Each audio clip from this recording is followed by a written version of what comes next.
team that has clinched the NFC Central Division for the third straight year. It is still an important game for the Bears, despite the disparity in the records today. As you can see, they are tied with the Giants in Washington with the best record in the NFC. Now, should they win today and the Rams lose their game against Dallas tonight, then the Bears would have the home field advantage for at least the first weekend of the playoff action. Good afternoon, everybody. I'm Tim Ryan with Johnny Morris here at Soldier Field, and these unfortunate Buccaneers come in with a dismal record, but despite the tough year, the one bright light, at least one of them, has been the improved play each week of quarterback Steve Young. But as usual, Johnny, the quarterback story pops up once again here in Chicago. Yes, it does. Doug Flutie will play today. Mike Dick has made a point of it all week. He wants his Heisman Trophy winner to get some experience. He wants to clear up his quarterback situation before the playoffs. But Mike Tomczak's going to start. Of course, he had a pretty good game last week, and if you stop and think, he started 5 times for the Chicago Bears. They have won all 5 of those football games. I know, and it won't really matter whether it's Tomczak or Flutie out there on the field today, because one thing they will know for sure, they're facing the 28th and worst defense in the entire NFL. That's right. The Buccaneers are right down at the bottom. They have not recorded a sack in 3 games. A defensive lineman has not recorded a sack in 7 games. They only have 15 for the year, and Dexter Manley of the Washington Redskins, he has 17 and a half all by himself. So that gives you an idea of how bad things have been going for the Tampa Bay defense. But who knows? We could have another David and Goliath situation. Well, the Bears will receive, and Goliath will have the ball first. And it is pouring rain here in Chicago, but as they say sometimes, you don't have to shovel the rain. It's mild here in Chicago for December, 37 degrees. Obviously, the rain could affect some of the passing game that we expect to see from the Bears as they try to improve their offense. Heatwave Weekday's kickoff taken by Gentry. And a flag on the play at the kickoff as Gentry got it over the 30-yard line where he was stopped by Kevin Walker, rookie linebacker who's expected to see action today. But offside on the kickoff, and the referee Gordon McCarter gets into the action immediately here, calling an infraction on the opening play. The field is going to be a little bit slick. It's been raining the past few hours. They had it covered until about... Offside, number 23, kicking team. Penalty declined, 1st and 10. Jeremiah Castile offside, and the Bears will keep the ball where it is at the 30-yard line. And Mike Tomczak will face Bob Nelson, David Logan, and Ron Holmes across the front. Jackie Walker, a rookie, starting at linebacker. Jeff Davis, Scott Brantley, and Chris Washington. Vito McKeever, Rod Jones, Craig Swope, and Craig Curry, the secondary. On first down, Tomczak up the middle for the tight end, and Moorhead just could not bring that ball down. It was a little high, and it'll leave 2nd and 10. Mike Tomczak from Ohio State, the quarterback. Peyton and Suey, the running backs. Willie Galt, Keith Ortego, the wide receivers, and Emery Moorhead, the tight end. Across the front, Jim Covert playing with an assortment of injuries. Bortz, Hilgenberg, Kurt Becker, and Van Horn. Kurt Becker's getting the start in place of Tom Thayer, who has a sore ankle and all kinds of injuries, and they're going to try and rest him today if possible. 2nd and 10 Bears from their own 30-yard line.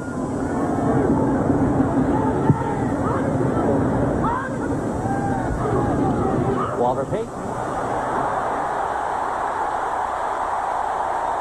to the 48-yard line, and a Chicago first down. 18 yards on the game before Rod Jones put the stop on him. Huge hole out the left side. Yes, they ran it off the counter. You can see the fake to the right and back to the left. Watch Matt Suey, 26 out front. He throws the key block there on Scott Brantley, and Payton cuts back, makes big yardage as the Bears open up on their first possession. Walter Payton heading for 16,000 yards for his career. Well, Tom Thayer, ankle and all, decided that he wanted to start today, evidently, and a surprise starter, despite his injury, in the lineup for the Bears at right guard. Tomczak on first down. He's got a big hole up the middle. 3 Bucks collide with the quarterback, Tomczak, but it appears he is very close to a first down. Scott Brantley and Chris Washington with Ron Holmes. Triple team young Tomczak, who took the opportunity to run up the middle. It'll be just short of the first down. 18 times these teams have met since the Bucks came into the NFL, and the Bears have won the last 7 in a row. And everything seems to be stacked against the Bucks today. It's a little bit deceiving. Tampa Bay, though, has had a history of playing pretty good games against Chicago. 2nd and less than a yard. Matt before McKeever stops them there. And the Bears rolling over the Bucks in the opening series. And it was Keith Van Horn with the key block, number 78, the tackle, pulling this way as they ran the counter again. Now watch 78. Here comes Keith Van Horn coming across here, and he throws the block on 52, Scott Brantley, and Matsui powers up the middle as the Bears booming right down the field early. First down at the 26-yard line of Tampa Bay after a 17-yard game. And you can see the Bears as the top rushing offense in the league, facing number 28 against the rush. And a problem indeed for the Buccaneers early. Peyton gets about 4, and Chris Washington puts the stop on him there, number 51. There is Jim McMahon on the sidelines, taking in the rain and being as much a part of the action as he can be, facing surgery in Los Angeles on Friday for the torn rotator cuff in his shoulder. And, you know, he could be up in the press box where it's nice and warm, but he's right down there on the sidelines. So Jim McMahon interested in what's going on. The Bear quarterback situation is kind of up for grabs, and we'll get into that more as we go along here. 2nd and 7. Mike Tomczak, the starter, and he has them driving downfield. Draw play for Peyton, and Peyton hit at the line of scrimmage by Holmes, and then picked up 2 or 3 more on the rebound, and is near a first down again, depending on the spot. Now they bring it back, and it'll be 3rd down and about 1.5 yards. Walter Payton, and you talk about how much longer is he going to play. The Bears are presently negotiating with Payton for another 2-year contract. So Walter's going to stay around a while, despite all the young, fast running backs that the Bears have picked up in the recent years. Neil Anderson and Thomas Sanders particularly waiting for Walter to leave the scene. Payton, 32 years of age in his 12th year. And Suey blasting inside the 10-yard line. First down, and now goal to go. Brantley and Swope.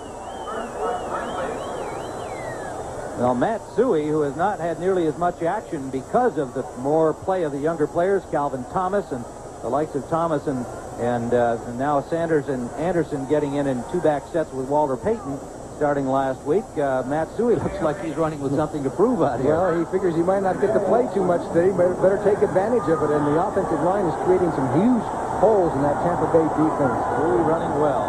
1st and goal, just inside the 10. Payton tripped up at the line of scrimmage. Picks up about 2 yards. Brantley again with the tackle. It'll be 2nd and goal, and the ball spotted at the 9, so it turns into be just a 1-yard gain. Bears have not been devastating on offense the past 3 weeks, scoring 13, 12, and 13 points. And Mike Ditka concerned with the playoffs upcoming. McMahon on the sidelines for the rest of the season, hoping that today they can produce the offense he feels they'll need to go back to the Super Bowl. Short drop for Tomczak, intended for Ortego, and it's intercepted in the end zone. Yes. On the deflection, it's Craig Curry picking off the pass intended for Keith Ortego. It may have bounced off another Buck defender or off the arm of Ortego. And it was Vito McKeever who was covering Ortego, and the pass was a little bit back there, and you can see McKeever's right there on the coverage. Ortego couldn't reach back and get it, and there was the interception. The Buccaneers, in a stunning play, have stopped the Chicago Bear drive.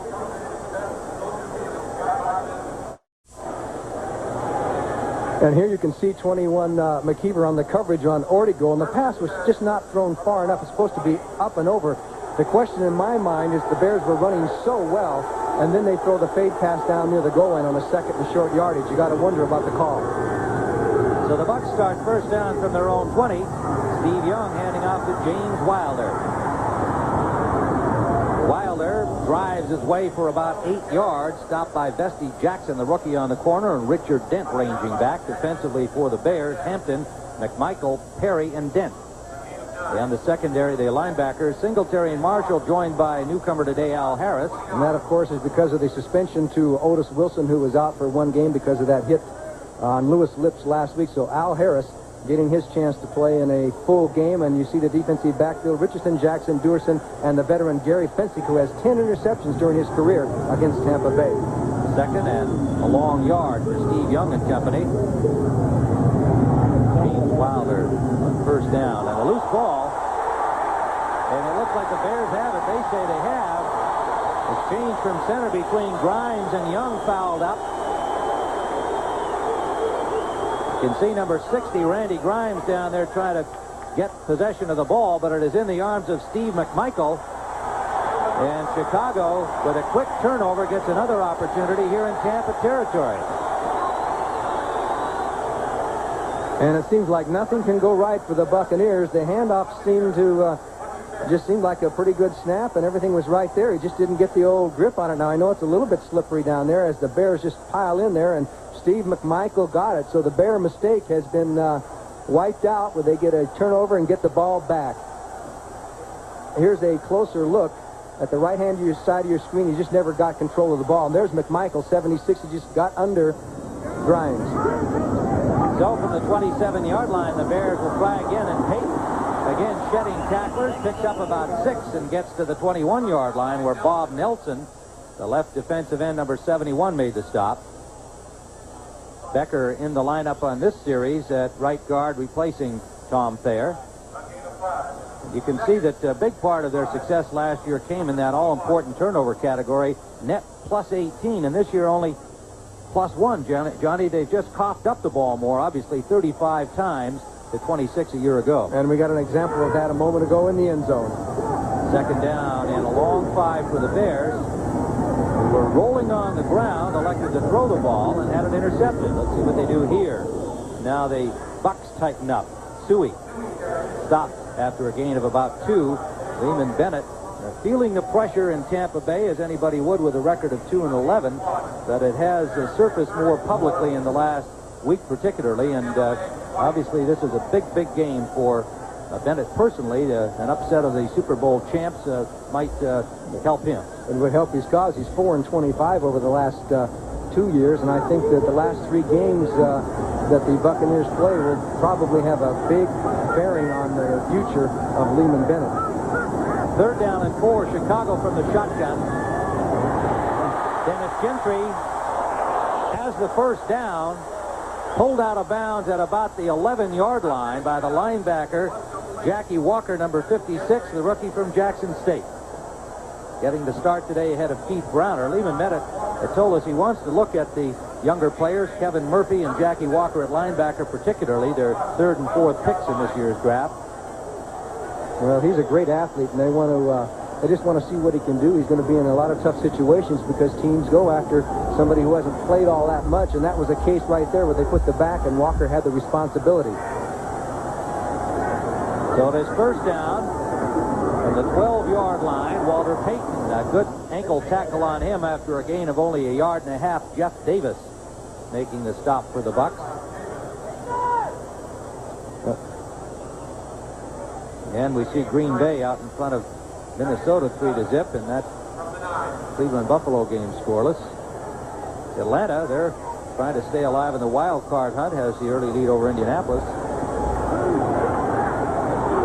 And the big one, Giants in Washington, will be tracking that for you, the battle for first place in the NFC East. And it does affect home field for the Bears. Second down and 7. Lateral pass up the left side for Suey. Good defensive pursuit that time by the Buccaneers. Curry and Davis doing a good job. Craig Curry and Jeff Davis. Now this actually ends up not being a pass. This was a lateral, so Suey had to maintain control. But you can see that the Bucks smell this one out right away. The kick out blocked there on Washington by Payton, but Curry was up there for the tackle. Good play by Tampa Bay.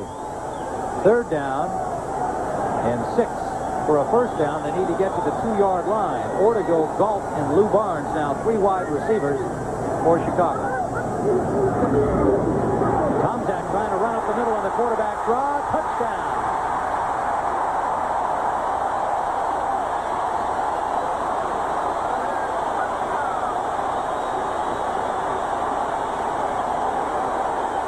Mike Tomczak behind Keith Van Horn. And this was a planned play, not a scramble. Now watch Kurt Becker, number 79, leading the way. He's got Curry, the man he's got to hit, Tomczak plays off the block and goes into the end zone as the Chicago Bears strike first. And another look, a planned play, because of the way they run their defense. They just wheeled the defensive lineman out with the three-man rush like that. The linebackers have got to make the play, and there was nobody there to do it. And Tomczak takes it in. Bears up 7-0 if they make the extra point. Butler has it. So the Bears take advantage of the fumble by Young and Grimes and take the lead, 7-0. Kevin Butler will kick it off for the Bears as Mike Tomczak scored from 8 yards out, and Chicago takes a 7-0 lead. This will be Phil Freeman from the 3. Upset at the 13-yard line by Neil Anderson. Gets out to about the 20. Let's take one more look at, watch Jay Hilgenberg, the center here, as he wheels 76 David Logan out of the play, and that creates the hole. Then it was left was for Kurt Becker to throw the block for Tomczak. So a well-executed play, just like they diagrammed it, right, Tim? Yes, and I'm sure they were thinking go in with the run after they got the fumble, after missing their first opportunity, driving downfield on the ground, and then throwing into the end zone and having it picked off. Steve Young brings the Bucks out again. Inside handoff for Ron Springs, and Springs gets a good hole out the left side and has about 6 yards on the play. Dave Dewerson made the stop. Steve Young has James Wilder and Ron Springs at the running back spots. Gerald Carter and Vince Heflin, the wide receivers. Calvin McGee, the tight end. Lehman Bennett says he's going to give Vince Heflin a chance to play. He hasn't gotten that much production out of the other wide receiver spots, so he says maybe Heflin can do it. He's a good pattern type of receiver. Taylor, Yarno, Grimes, Farrell, and Heller across the front. 2nd down and 2.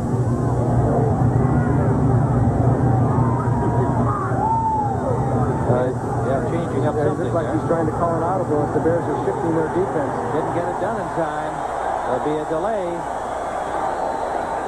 Well, the one thing we talked about with Steve Young yesterday was that he said, I'm going to try and get the right play against the right defense. Offense, 5-yard penalty, still 2nd down. And he said, basically what I'm going to do is try and outsmart Mike Singletary. As Singletary calls some shifts in the defensive line, he says, I'm going to try and get to the correct play. So he was trying to audible check off and just took too much time doing it. Mike Singletary, the leader in that defense of the Bears, and he calls the defensive signals he gets from Vince Coben and company. 2nd down. And McMichael meets James Wilder in the backfield. There'll be a loss on the play.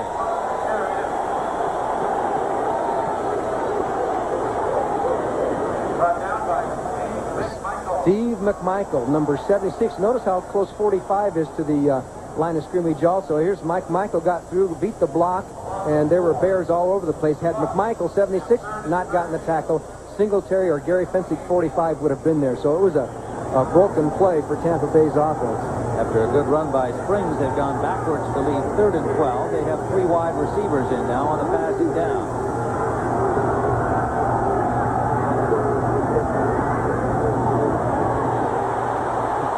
Screenplay attempt is tipped away and knocked down by Richard Dent. And Tampa will have to punt.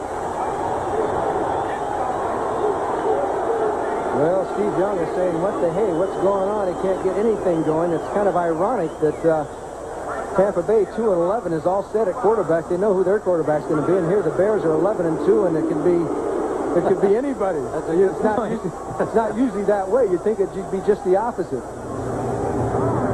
So there is the punter, Frank Garcia, standing inside his own 5-yard line. Lou Barnes, the deep man at the Bear 40. Number 81. They're showing rush, flags down. Pretty good punt by Garcia, and takes a Buccaneer bounce. Barnes buried at the 46-yard line of the Bears, but flags back at the line of scrimmage. 46-yard punt by Garcia. First by Walker. Jackie Walker making the hit downfield, but it looks like they're going to bring it back. Unless the Bears refuse the penalty and take field position at the 46. Illegal motion, number 56, kicking team, penalty declined, first down. So they will decline the penalty and will return with the Bears at their own 46 at Soldier Field and leading 7-0. A nice day for ducks in Chicago. Steady rain, and you see Mike Ditka with a headset on. This is the second week that he's worn the headset, but see the person standing right behind him? That's the wire carrier. Last week, a couple of times, Mike got upset because he stepped all over the wires and yanked the headset off his head, so he hired a special wire carrier. All right, first down from the 46-yard line of the Bears. Tomczak continues at quarterback. Screen pass, Peyton.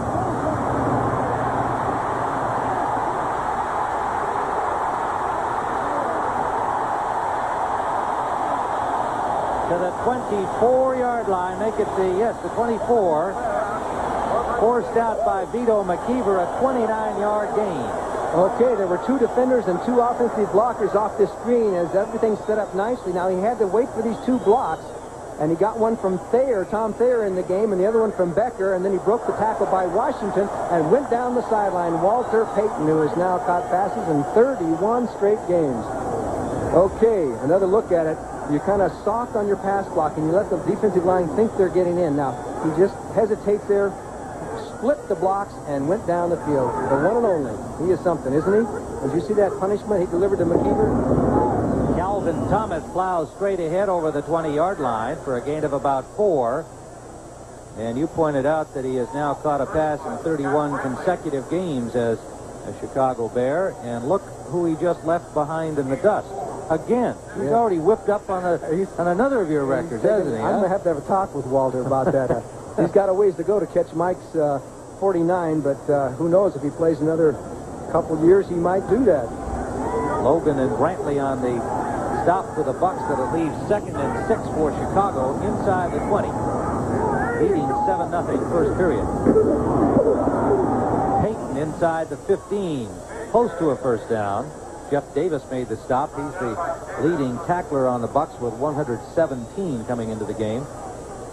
Tampa Bay has some good linebackers. Jeff Davis is one of the best. He plays very well. Their problem, obviously, is they don't have a Leroy Selman type anymore. They don't have somebody, when you're playing with the three-man rusher form, you got to have at least one guy who's putting constant pressure on, and they just don't have that guy. They've got to find that. And of course, they'll be maybe second in the draft if things don't pick up for them, so they might have a shot at it. 3rd and 2. Payton going for the first, not Payton, make it Thomas for the first down, and would appear to have it.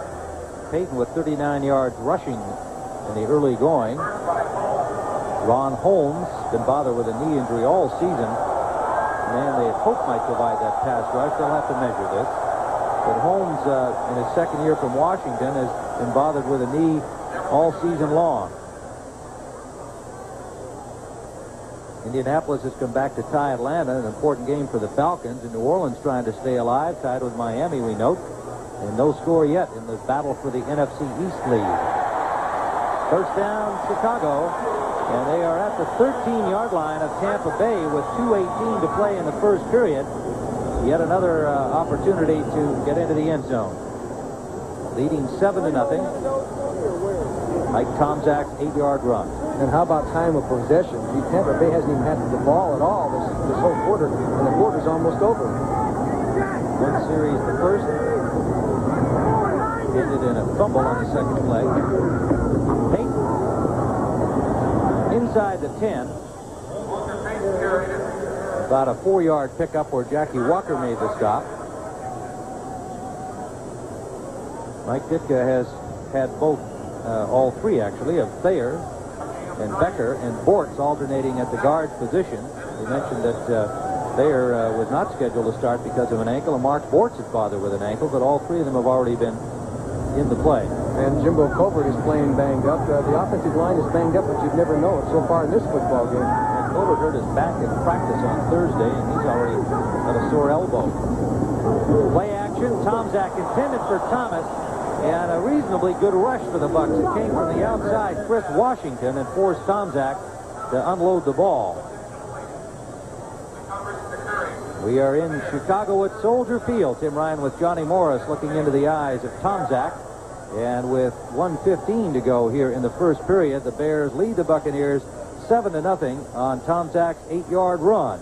And that came after the fumble by Steve Young in an exchange with his center, Randy Grimes. 3rd down. play of this drive coming up.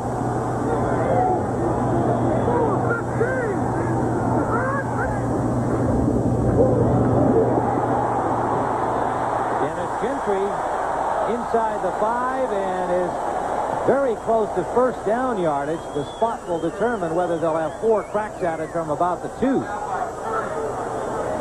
The 3-yard line. Interesting play. He makes a nice gain, but had he broken to his right, I don't know if we'll be able to see it from this angle. He has Payton leading the way for him, number 34, who threw a good block. He could have gone for the touchdown. He's very close to the first down they're going to have to measure.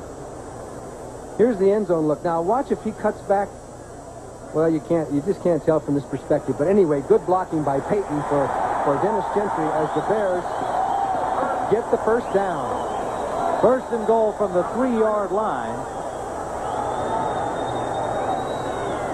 And the Buccaneers, if they collapse here, could be down 14-0 as the first quarter winds down, and a long way to dig back against the league's top defense. And number 76, Steve McMichael, the defensive lineman, is in on offense. He is an eligible receiver at the right end spot.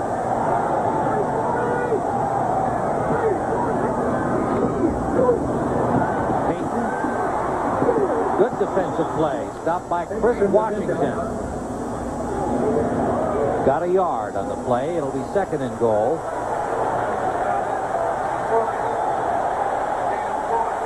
Ball spotted at the 2-yard line. Well, you can see Payton got off well in the first 6 games with 7 touchdowns, but hasn't had too many opportunities as that Bear offense has faltered.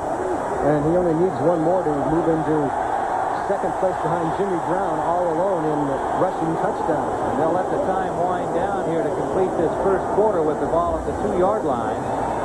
And we'll return to Soldier Field with the Chicago Bears knocking on the door, leading 7-0 over Tampa Bay.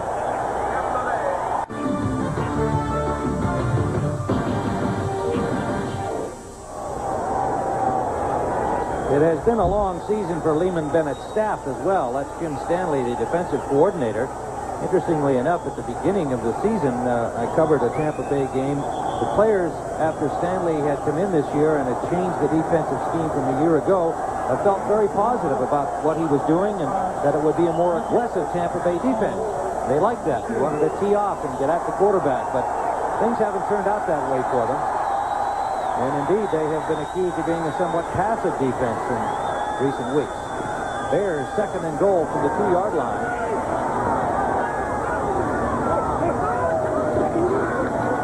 Over Payton, touchdown with a flag.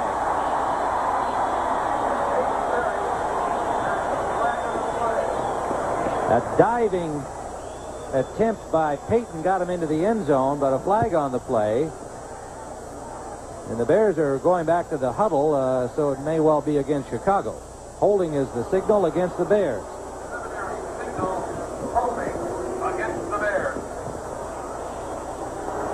Holding, number 79, offense. 10-yard penalty, repeat, second down.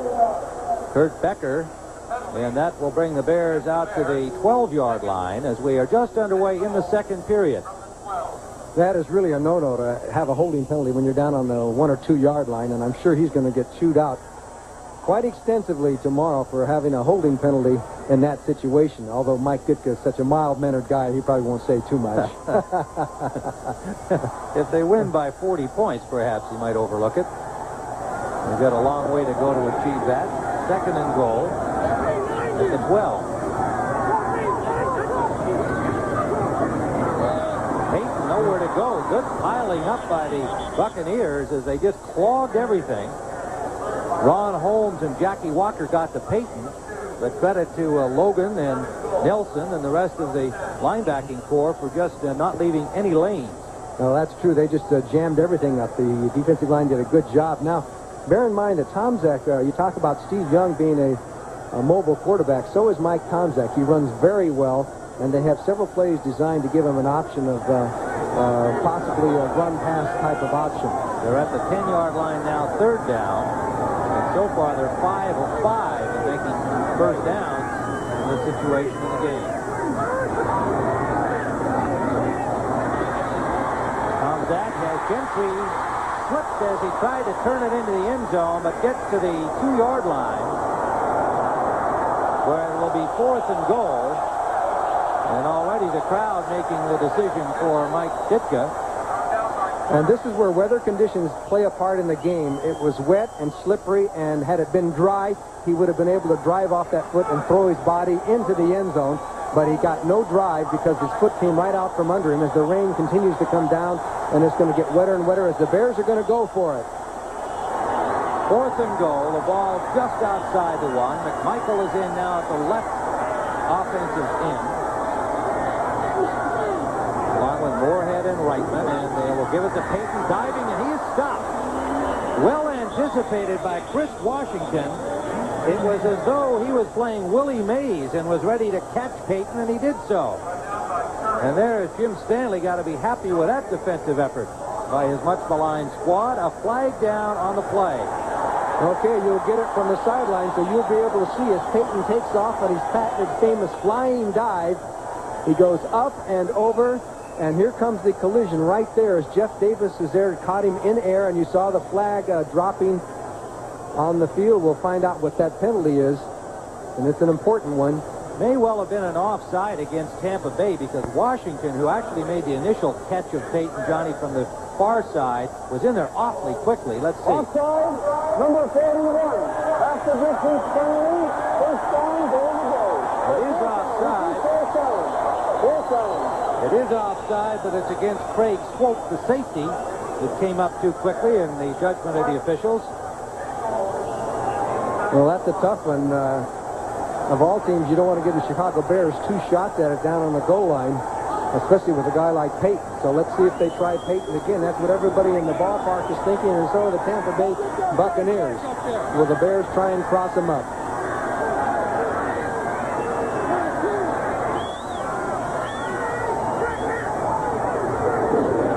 Loose ball into the end zone. Who's got it? Tampa Bay says they have. Chris Washington has the football, and the signal is Tampa Bay ball as an exchange between Hilgenberg and Tomczak got fouled up. It was actually Tomczak. In the end zone by the defense, and there's a touch flag. First and 10 on the play. Actually, Tomczak never got real control of it and juggled the ball as he was getting ready to handle. Right there, he juggles it, and then he tries to get it up, and he didn't get it up high enough there, and Anderson never got the handle on the ball, and it's a completely botched play. The Tampa Bay Buccaneers alertly recovered as Mike Ditka has something to say to Mike Tomczak.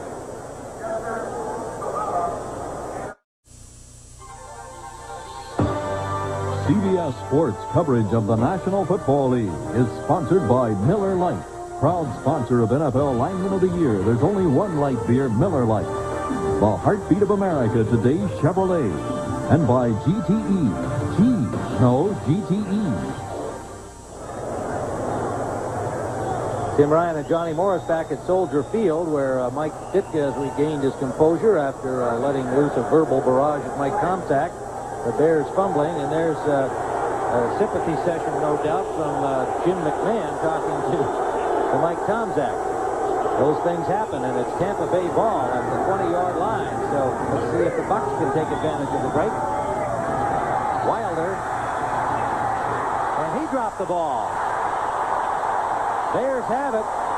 McMichael with a loose ball, and the Bears get it right back. So we have had a comedy of errors here as we are just underway in the second period. Boy, I don't know what has happened to this Tampa Bay Buccaneer team. James Wilder didn't look like he was hit all that hard as Doug Flutie comes into the game off of that mistake down on the goal line. Boy, Mike Ditka must have really been mad.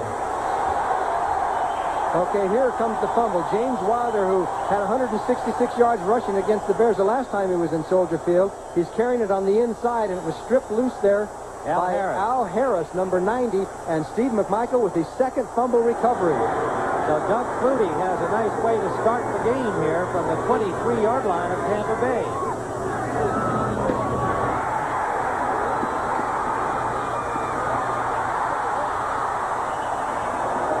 Wow. Right off the first play, rolls out for the run as Doug Flutie, who is also a good runner, along with Mike Tomczak. And Mike Ditka wasted no time as he sent in a play, and he told Doug Flutie, you run it. Had he been able to get by Jackie Walker, Walker does a good job there as he fakes the pass, forces him back in, and he almost got killed here. He dipped down underneath about 4 Buccaneers at the last second. Good sliding technique shown by Flutie on his first play of the game. He's had only one pass attempt as a Bear, missed that. And that was in the last Tampa Bay game. Walter Payton picked up about 3. And this was back on November 9th down in Tampa Bay. Flutie getting into the game for the first time as a Bear. And just overthrew Henry Moorhead down in the corner of the end zone. I think a little of that college spirit in evidence there from the former Boston College star in his first NFL pass attempt. It's 3rd down and 5. The ball at the 17-yard line of Tampa Bay.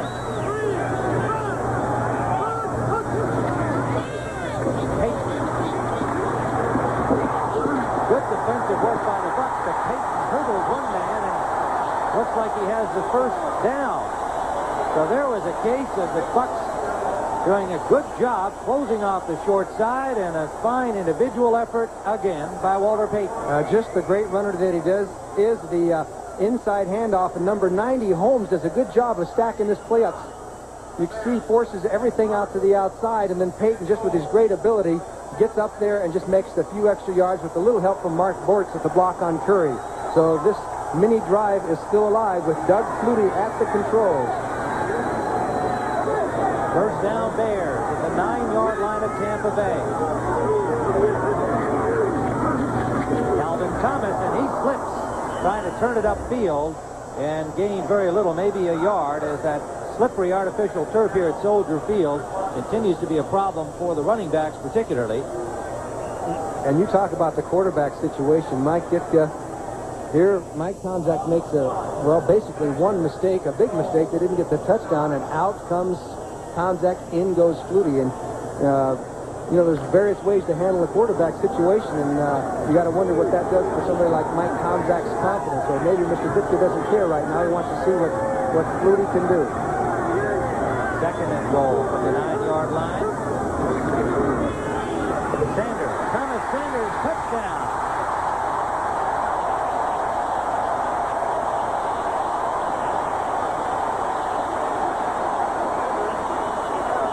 The second year back from Texas A&M, and Doug Flutie yet to throw a pass as the Bears in the end zone, utilizing the ground attack. Thomas Sanders with the start as Payton goes through first. And he gets a good block there from Mark Bortz, 62, through the key block that time as he threw it on Scott Brantley, and Sanders bulled his way into the end zone, touchdown. Kevin Butler will attempt the point after. Fuller the holder. Hilgenberg the snapper. And Butler has the point after with 9:43 still to play in the first half. The Bears have taken a 14-0 lead over Tampa Bay. Tim Ryan and Johnny Morris back at Soldier Field. The Bears up 14-0 now. A reminder that next Saturday on CBS, we'll have a big one for you. The Washington Redskins at Denver against the Broncos, 3:30 Eastern Time, 2:30 Central Time. No score in the game between the Redskins and the Giants today. And then on Sunday, the 49ers and New England, yet another key battle. Both of them interconference games, 12:30 Eastern Time on Sunday. San Francisco at New England. Butler kicks it off. Butrell inside his 10-yard line, make it Kevin Walker. And Walker upended at the 25-yard line by Neil Anderson. And we see Minnesota widening its lead over Green Bay. Look at this one. Big game Cincinnati there. has the lead over New England. Cleveland leading Buffalo. Pittsburgh and Detroit 10-7. The Steelers played the Bears tough last week. Atlanta has the lead over Indianapolis. And look at this. Miami 21-7 over New Orleans. Doug Flutie stays warm on the sidelines as Mike Tomczak got the hook following the fumble. Steve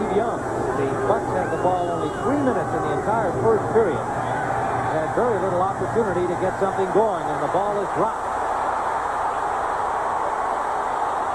It must be an incomplete pass, although it's taken into the end zone by Richard Dent, and yes, the signal is down back up at the 20-yard line. Incompleted pass. No time had possession of that ball. I think that's the ruling, and he never did have possession of it. He was juggling it all the way, and it was a forward pass, so you don't get the lateral situation in there. So there's no question that the official called it correctly. James Wilder unable to haul it in, and had he caught the ball, he was going to be hit immediately, so it's really no loss of any kind for the Tampa Bay Buccaneers, because had he held the ball, the Bears had two men ready to drop him. So it's 2nd and 10. Bucs with the ball, as we said, there's 3 minutes in the entire first period. Came out of that down only 7-0.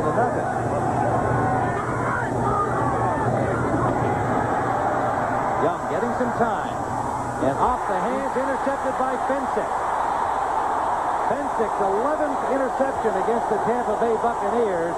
Vince Heflin, number 89, was unable to make the catch, and it popped right into Fensick's hand. And that sets a new Chicago Bear record for career interceptions for Gary Fensick. The old record was 38. The old record was 37, held by Richie Pettibon, and the fans are giving him a tremendous ovation. 11 years in the National Football League, and the last few have been hard to come by, and he got a break on it because it deflected into his hands. He's 45 at the top of your screen. You see Heflin gets his hands on it, and it bounces, and there is Gary Fensick, 38 career interceptions. 3rd turnover. Here it is again.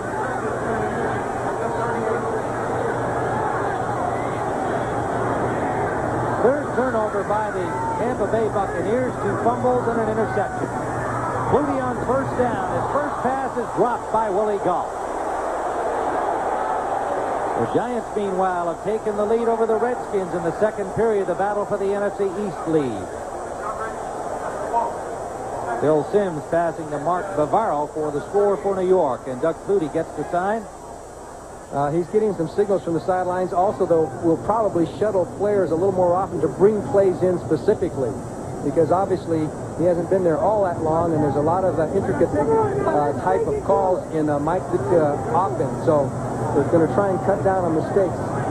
From the 38-yard line, 2nd and 10. Walter Payton.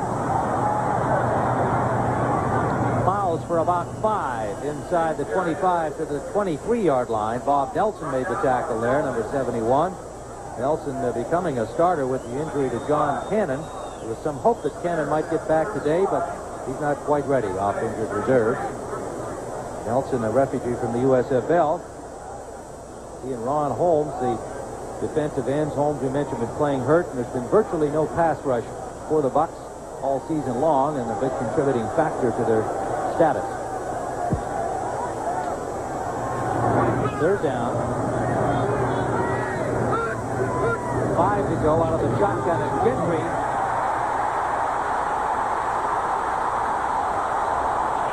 pulled down inside the 5-yard line by Jeremiah Castile. Did you see that speed as once he took off, and his lineman, he came back across off the lineman block. There's Payton's block, and here comes Hilgenberg, 63, just to seal his man off, and then Gentry just turned it up and almost went all the way had it not been for Castile and Swope. But here is a good seal. You can see there by 34, Payton block, then comes Hilgenberg, and then Gentry just turned it on and headed for that end zone as the Bears continue to create huge holes in the Tampa Bay defensive line. 29 for number 29 and a 1st and goal. You could have run through that hole, Tim. Yes, I could have. Probably would have done at least 20. And a timeout on the field. Timeout. Chicago, number 1. Bears take the timeout with 7:34 remaining in the first half, and they lead 14-0. When I played football, they called me a troublemaker. But really, I'm just a nice guy who likes to watch a game with a Miller Lite. I see you drinking light too. Yeah, it tastes great. I agree. But he drinks it because it's less filling. Tastes great. Did you hear that? It's less filling. Pretty strong words. It tastes great. Less filling. Tastes great. Less filling. There's no argument. There's only one light beer, Miller Lite. Is that a light beer you're drinking? Yeah, it tastes great. I agree, but that's not what he said. Tim Ryan and Johnny Morris, you're looking at the back of Mike Tomczak with Kevin Butler talking to him there. Tomczak got the hook when he fumbled into the end zone. Ditka planned to play Doug Flutie, didn't say when or for how long, but he got him in a hurry. First and goal, Flutie rolling. Touchdown.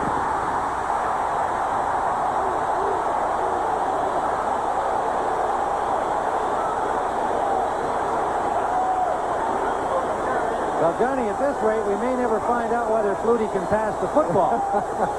I think we're going to see the name Doug Flutie quite a bit for the rest of the year for the Chicago Bears. He rolled out, showed nifty speed, got a great block from Tom Thayer, who's playing hurt, and just rolled out. You can see that Steve McMichael, 76, for the seal block. But watch 57, Tom Thayer. You'll see it as Flutie goes into the end zone. He made the nice block right there at the goal line, and it was duck soup for Mr. Flutie, his first NFL touchdown. So Flutie's been running it himself and handing it off to the runners, and the Bears haven't needed to pass as they have now taken a 21-0 lead with the point after by Butler. It looks like we're going to have a penalty. Well, I don't see a flag, but I see a lot of conversation. Well, they're calling it good, but I wonder what everybody's upset about down there among the officials. So a 21-0 lead for the Chicago Bears with 7:28 remaining first half. And the Bears already assured of a playoff spot, battling for home field advantage. They'd like to have it all the way through. But they have to contend with the likes of Giants and Washington. And the Giants leading their game in the battle for the NFC East 7-0. And the Giants tied with the Redskins at 11-2. And as you see, the rest of the way, the Redskins have to play Denver and Philadelphia at home. Buddy Ryan's defense could give them problems, whereas the Giants have St. Louis and Green Bay. Clear advantage for New York there. In the West Division, the Rams leading at 9-4 with San Francisco 7-5, and one of the Rams play Dallas tonight, and the 49ers later with the Jets. And then they have New England and the Rams to follow, so you'd have to say they've got a tougher road to hoe than the Rams do as they play fading Dallas, and although the Cowboys still in it, and then Miami, which has also struggled this season. So the wild card picture looks like this. You figure New York, Washington, they're both going to be in there. One of them will be a wild card.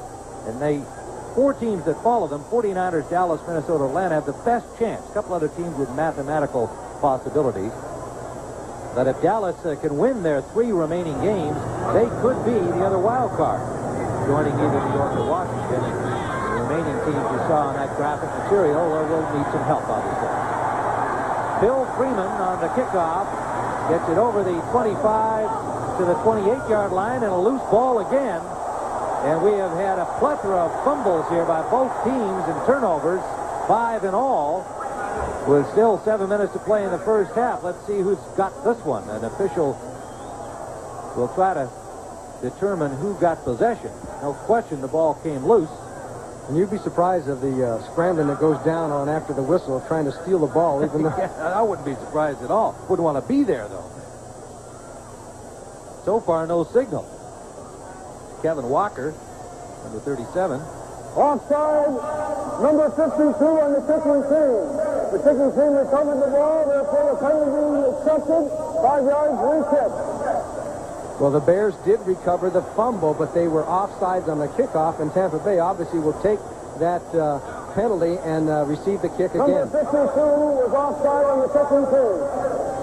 Larry Rubens is the backup center, and he was offside, and he's also the guy who apparently came up with the loose ball. Let's see, there he's stripping it there from Freeman. Well, it looked like he was down on the turf already.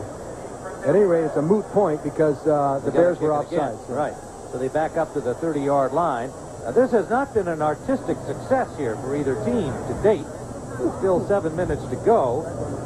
Early in the first period, the Bears throwing the ball into the end zone. Mike Tomczak having it picked off by Craig Curry after they had marched down the field in their opening series on the ground. And then the Bucks fumbled it right back, Steve Young losing it to Steve McMichael. And then the Bears fumbled it back into the end zone. That saw the end of Tomczak, at least for this first half of the game.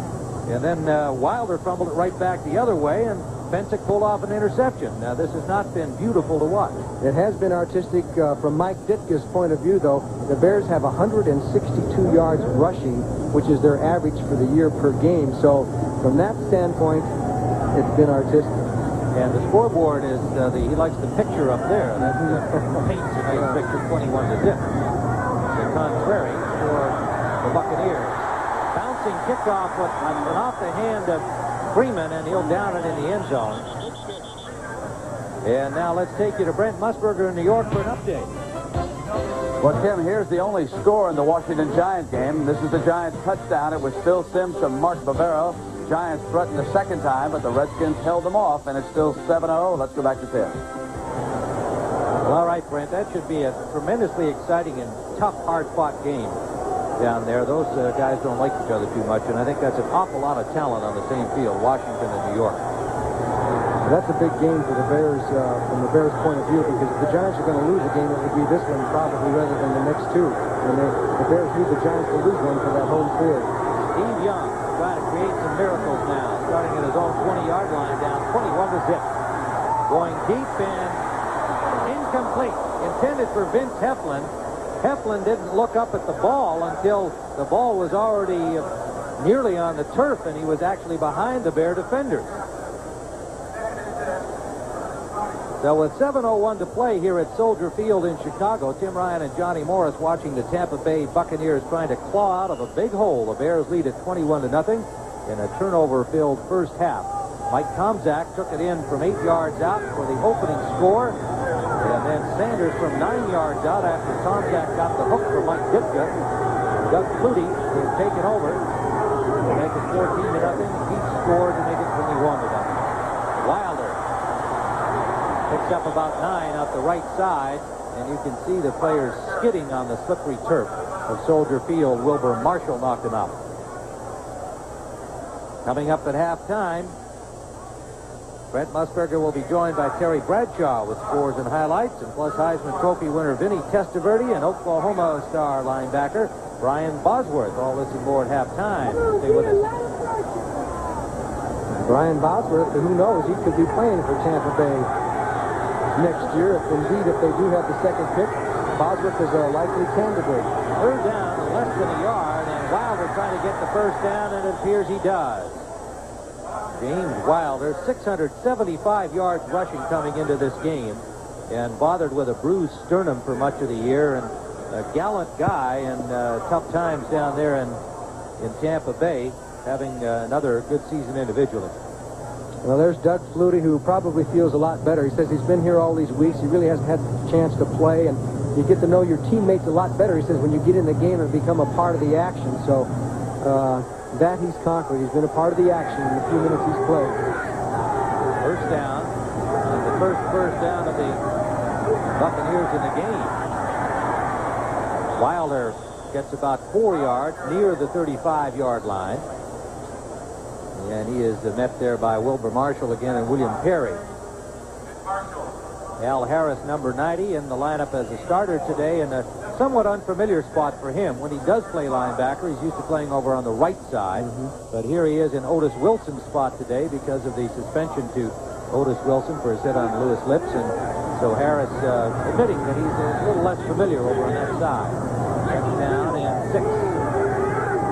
Harris, nonetheless, after a year out, hoping to get some more playing time as a starter. Young under pressure gets it off to Wilder, but again the turf. And there was a situation where you pick Wilder one-on-one against Harris, Johnny. You'd have to give Wilder the advantage, but in trying to get himself planted to make a move, lost his footing. And Al Harris responded. He knows it's probably going to be a one-game situation for him because Otis Wilson is such a great linebacker. Young did a good job, by the way, of getting that ball off. Steve McMichael was just about ready to put the crunch on, and he got rid of the ball. But can you imagine Steve Young, a young quarterback, trying to figure out this defense? He's had different people, different receivers, different backs. He's had all kinds of problems this year in personnel. Yale and Beller into the Bears secondary on 3rd down and 7. Young, and it's complete. Nice catch by Calvin McGee. And a first down for Tampa Bay to the 49-yard line.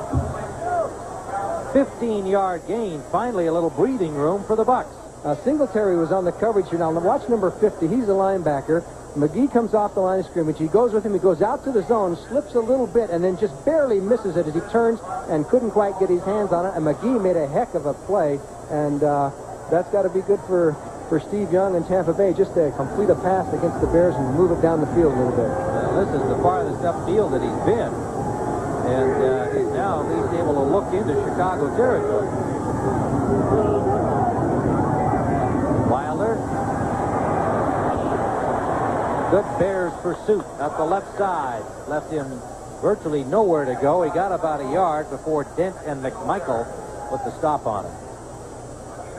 There's the dominating defense. Has not allowed a rushing TD in the last 23 quarters. Has allowed only 1 touchdown in 11 of the last 12 games. Boy, we got the stats for you. And has allowed just 3 TDs in the last 27 quarters. What it all spells out is a #1 defense in the National Football League. And that says it. That's the bottom line. And it also looks like, to me, Tim, that Wilder's having more trouble than the other players maintaining his balance on this wet turf. Ron springs, and he's met by big William Perry right at the line of scrimmage. You know, I read a good thing in the newspaper in the last few days. USA Today had a poll on if you invited William Perry to dinner, what would you serve him? And there was a wide variety of interesting comments, and 15% of them assumed that you should give him a lot of beef. One guy said, how about a side of beef and a pizza? But what really stunned me about the story was that 18,000 people responded to the question. Well, there's a lot of interest in William Perry. He's the #1 sports hero among teenagers in the United States, according to our latest survey by U.S. World and Almanac.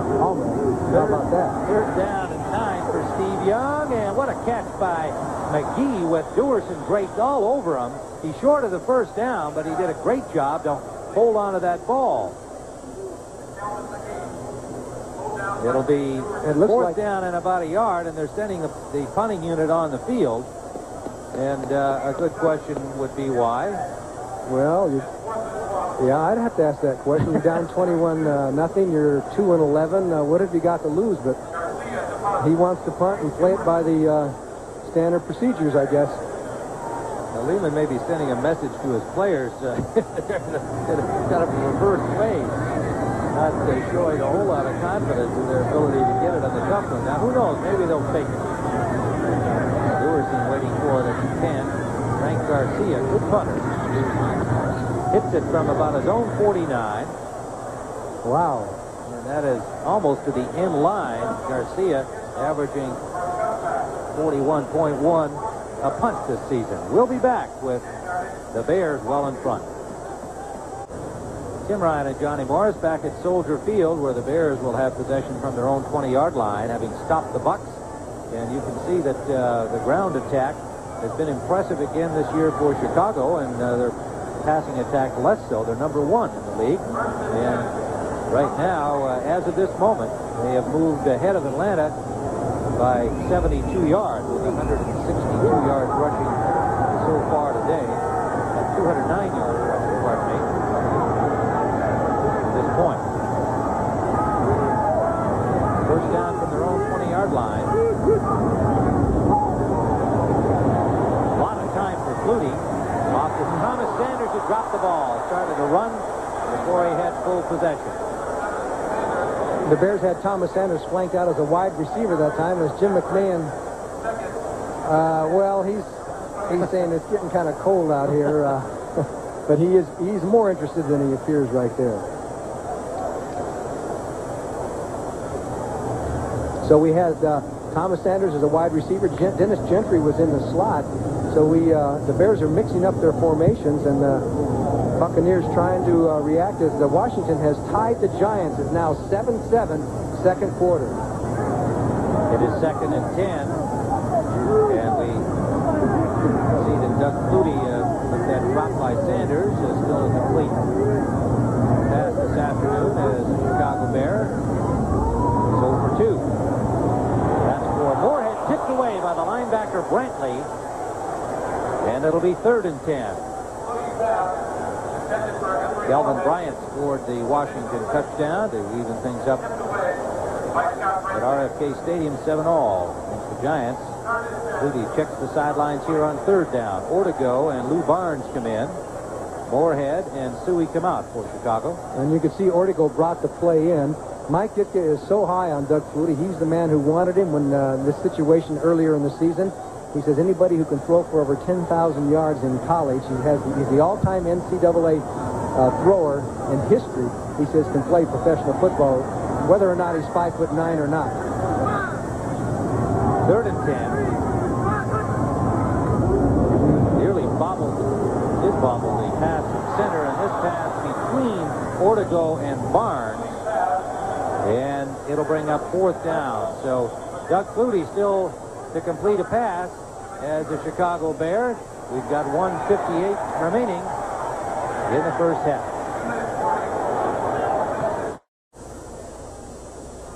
Tim Ryan and Johnny Morris back at Soldier Field. Don't forget, next Saturday, the Washington Redskins and the Denver Broncos, 3:30 Eastern Time.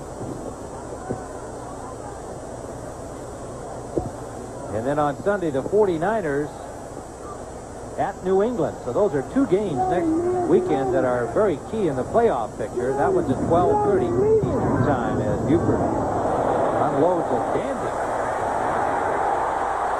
Jackie Walker hit at the 25-yard line by Neil Anderson. Walker, had he been able to keep his balance, would have had some room after the hit, but a good pop on him by the #1 choice and running back. A 52-yard punt by Buford. That was a #1 hit by a #1 draft choice. Neil Anderson, who will see action today before this game is over, as running back out of the tailback spot. Mike Ditka wants to get a good look at him in there also. There's the timeout picture here as we're into the final 2 minutes of the first half, and the Buccaneers down 21-0 from their own 26-yard line.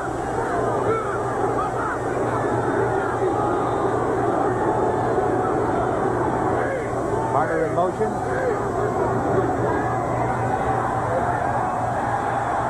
Young gets some time. Slide down.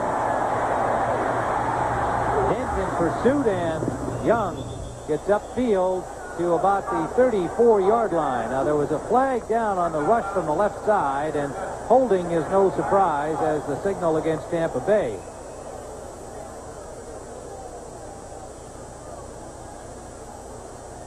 And Lehman Bennett seems rather stoic there. He can't figure out what is going on.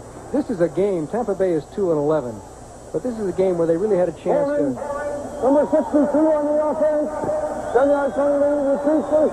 To salvage some of the season. If they could pull an upset, and in the NFL, anybody can beat anybody on a given day. I know that's an old cliche, as Sean Farrell, who has expressed some unhappiness with the Buccaneers. In fact, he says he wants to go somewhere where there's a winning situation.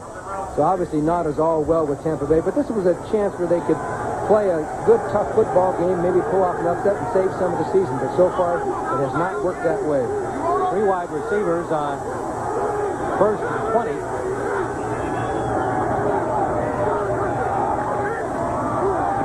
Wilder buried by the refrigerator right at the line of scrimmage. Virtually no gain. George timeout. Chicago. And Chicago called the timeout with 1:29 to play first half and a 21-0 lead. We'll return to Soldier Field in a moment. Back here at Soldier Field, still with a timeout on the field, and we've brought you up to date on the playoff picture in the NFC. Let's take a look at the AFC situation. Cincinnati leading New England 7-0. Now, if the Patriots win that game, they would clinch a playoff spot. So that's a key one we'll be watching. You see New England and the Jets tied at 10-3 atop the AFC East. And you're looking in those two at a conference or a division winner and no doubt a wild card. And we'll bring you up to date on the rest of that. This next play is second down and still 20 to go. About a half-yard gain in Dave Wilder. Henson in pursuit of Young, and good block on him. Young gets it off, complete to McGee. And McGee battles for a first down. Terrific effort by Young and Calvin McGee. Dewerson and Richardson made the tackle. George timeout. Tampa Bay, #1. And we've got another timeout on the field after the 18-yard gain to Calvin McGee for a first down. In the Central Division of the AFC, Cleveland leading Buffalo 14-3, and Cleveland atop the standings at 9-4 in the Central Division. Cincinnati right behind at 8-5. There's how things look for the remaining games. Cincinnati will play Cleveland next week, so that could well decide things. And then they have the Jets to follow, and the Browns, on the other hand, if they were to beat Cincinnati, they'd be in the driver's seat because they have floundering San Diego to finish up. In the West Division of the AFC, where Kansas City is leading Denver 10-3 in the second period, the Broncos will be at home next week against Washington here on CBS. They lead 10-3, and should they come back to win that game against the Chiefs, they would clinch the AFC West, ensure themselves with a playoff spot. Raiders at 8-5, obviously very much in the wild card picture. And with that 7-2 mark in the conference, would appear to have an edge on Cincinnati, Kansas City, and Seattle, who are still hoping things will break for them. I thought you did a great job of explaining that, Tim. Well, thanks to our producer, David Winter, and Lisa Elias, our ace down there in the truck, stacking it all together. First down. Almost picked off, intended for Carter. Perfectly timed break on the ball by Sean Gale. And had he been able to squeeze it, he would have been in the end zone. Sean Gale is getting a little bit more playing time in some of those nickel passing situations with Fentic going to the bench. And he just watched Steve Young and came in and went for the interception. He would have gone right down the sidelines for the touchdown had he been able to hang on. 2nd and 10. Steve Young, 4 of 9 for 39 yards and 1 interception so far. And the Giants have taken the lead over Washington at RFK. 2nd and 10. Young steps up in traffic, and the pass too low for Gerald Carter. In pursuit was Todd Bell. It'll be 3rd down, Tampa Bay. The Bears have everybody downfield. They're basically rushing just the 4-man. They feel in this particular game that the 4-men up front can give enough pressure. At least that's the way they've done it so far, and they are providing, I think, Tim, enough pressure, don't you, as far as the scheme of things? They're not using the linebackers on a blitz very much so far in this first half. And yet, as you point out, they have had Steve Young under some pressure, so they're getting a perfect balance. 3 wide receivers strung out along the line of scrimmage, and Steve Young, as the Bears make some adjustments, decides they better take a timeout. They must get a first down here to give themselves a chance to get it downfield. This guy is a great competitor. You know, he's not giving up anything at all here. He's down 21-0. He wants to make this play, get the first down, and get a chance to get on the scoreboard. 21-7 at the end of the half is a huge difference. If they could go in just down 2, then there's hope for the second half. So he'll talk it over with Lehman Bennett. This telecast presented by authority of the National Football League, intended for the private use of our audience. Any rebroadcast or other use of the telecast without the express written consent of the Chicago Bears and the National Football League is prohibited. You know, the Chicago Bear offense is all huddled together over on the sidelines. They're thinking about it's going to be stopped and they're going to get one more shot at it on offense. Trying to keep warm over there. Well, maybe that's it. And dry. You know, they did call one timeout for Tampa Bay. Remember, the Bears called a timeout a moment ago. That shows confidence in your defense that you're going to stop the Buccaneers. Rain has somewhat abated, but it's been a steady kind of a drizzle after a real downpour just prior to the game. Not pleasant conditions. 3rd down.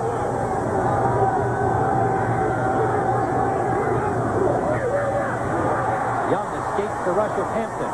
Up the middle for Carter. Carter inside the 35 to the 33-yard line. Pulled down by Sean Gale. A 30-yard gain. Again, what a job by Steve Young, and getting the catch from Gerald Carter, number 87.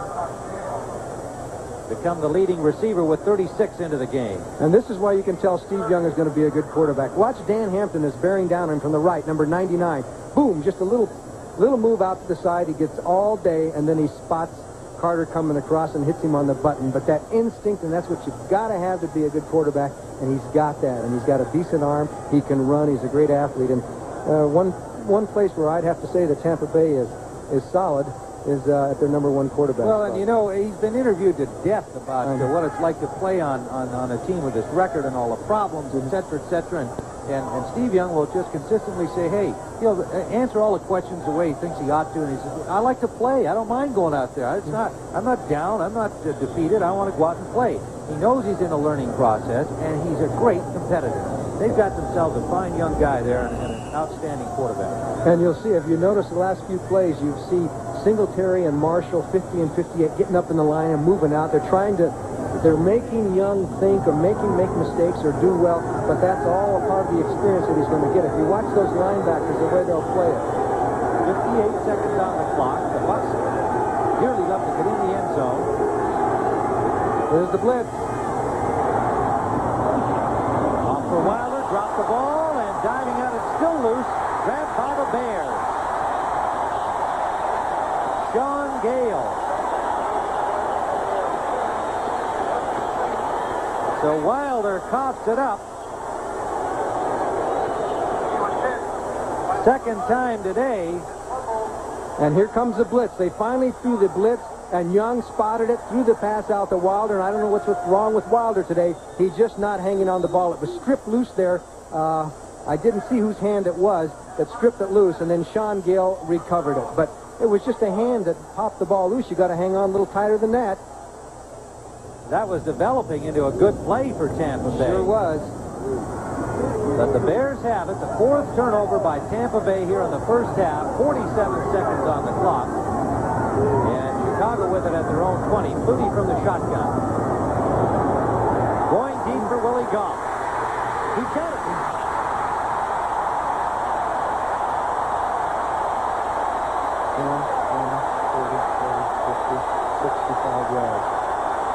52-yard pass play, about 65 yards in the air for the little guy, if you have any wonder about his arm. And a first down, Chicago at the 27-yard line. A huge throw. I was talking to Doug Flutie. This one went about 65 yards in the air. I asked him the longest he's ever thrown the ball. He says around 70 yards. Well, that time he just zinged it, and Willie Gault has that speed, brought him across the field, and hit him right on the button. Well, that's his first completion in the NFL, and not a bad one to Willie Gault. He's 1 of 5 today, 1 of 6 career for Chicago, and the first completion, a big one that gives Chicago another scoring opportunity with 29 seconds still to play in the first half. We're now down to 0 timeouts remaining for either team. That's because the Bears called one when Tampa Bay had the game for this very reason. Confidence in the defense would stop Tampa Bay one way or another and have a chance to get something else on the board. We're going to have to come up with a nickname for Doug Flutie, huh? The Toy Cannon or something like the one that... First down from the 27-yard line. Suey and Payton in the backfield. Payton in motion. Pressure from the backside. He gets it off. Intended for Payton. Touchdown.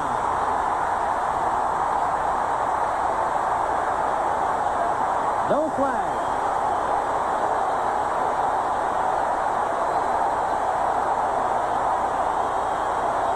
What a catch and what a throw as the fans are on their feet at Soldier Field. Flutie running the opposite direction, was boxed in the corner. Remember, he's a right-handed thrower, and over on the left sideline just turned his body and flicked that ball.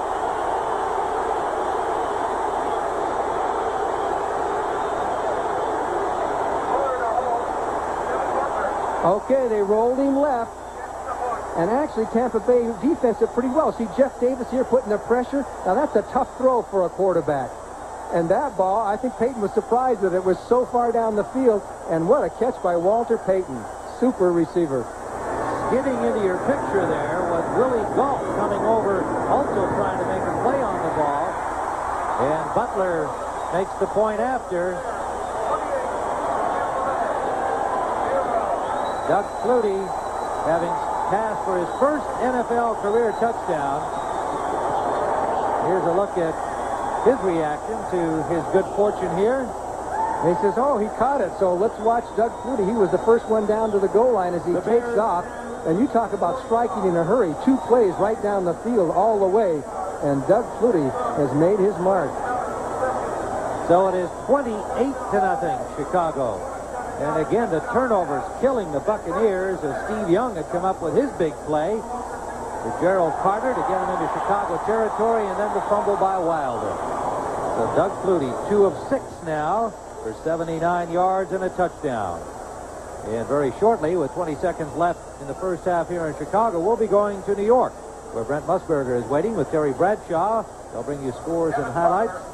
And also, as special guest today, the Heisman Trophy winner, Vinny Testaverde, and Oklahoma star linebacker Brian Bosworth, our special guests on the NFL today.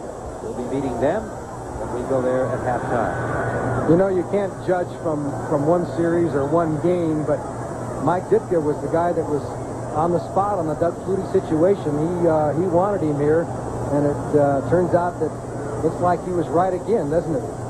So far, indeed. The touchdown pass by Flutie to Walter Payton, making it 28-0. And again, that slippery field, that is number 35, Franklin, struggling and dropped at the 34-yard line.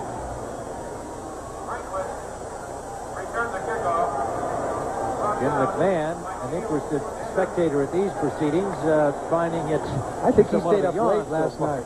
I guess he knew he wasn't going to have to play. He'll go into surgery on Friday of this week in hopes of being home with his family for Christmas here in Chicago. He's traveling to Los Angeles for surgery by Dr. Jobot there on the shoulder. And naturally, speculation will begin immediately about next year, what the situation will be in the quarterback position for the Bears.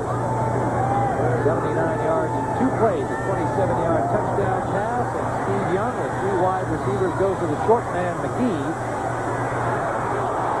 And he's driven out by Al Harris and Mike Singletary. And time expires here in the first half.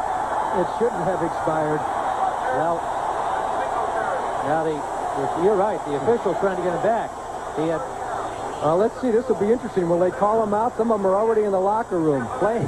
The receiver had gotten out of bounds before the clock hit double zeros. Here's your clock operator. Please reset the clock to 4 seconds. There were 4 seconds remaining and the running went out of bounds. Oh, they need some players. Suit up, Tim. We're going down. We got to have one more play. Maybe Lehman will put on a. Hey, he's saying, what the hey? What's going on around here? I think he was counting the Bears players out there. Hey, the planetarium. That's the Chicago Planetarium. There's a fire over there. Well, we got all kinds of activity around Soldier Field here today. And those players are saying, well, let the offense finish it, the defense finish it up. We're going to go get dry here at halftime. The Bears have got enough players to finish the half on defense. And they got all the right guys is all that matters. Well, they're out there on the field counting right now. That's one thing George Hallis used to say. Never start pointing your finger and counting. He says, if you can't count to 11, you're in trouble. Well, you can see the rest of the Bears team has gone to the locker room. 4 seconds have been placed back on the clock. Steve Young gets one more shot at it. Out come Heflin, Carter, and David Williams out the left side.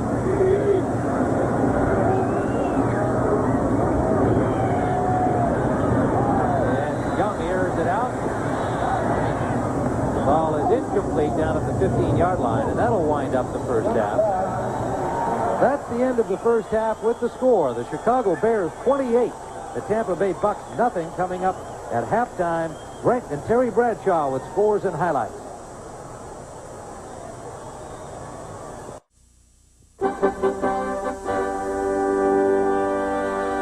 And what should we call number 2 now, Terry? Well, he's played so well, I think we should call him Doug Flutie. Okay. Indeed, 28-0. The Bears explode behind Doug Flutie, their new quarterback. His first touchdown. Those of you watching in Chicago are enjoying this. He runs for it. Now, what about Doug? Is he too small, Terry, to play in the NFL? What do you think about him? Well, they say he is, but did you see the thing that Ditka's doing to him is getting him outside of the pocket, gets the pressure off, and gets him out there. If he is too short, then he can at least see out there outstanding throw and catch by Payton. And there's his current stats. That's what he has done so far this afternoon, and no one is enjoying it more than number 2. Oh, Mike Ditka might be. All right, Minnesota right now and they have a shot at a wild card, 13-6 over the Packers. Cincinnati leading New England in a tough game, 7-0 there. Cleveland over Buffalo, they've gone to the half, 14-3. Detroit and Pittsburgh, they're tied at 10 at 10. We've got to show you this run by Gary James. Terry, it's beautiful. Well, James from LSU down there with the James gang when he was in college with Hillard. Hillard, another great running back. But look at this. Out to the left side, breaks 3, 4 tackles.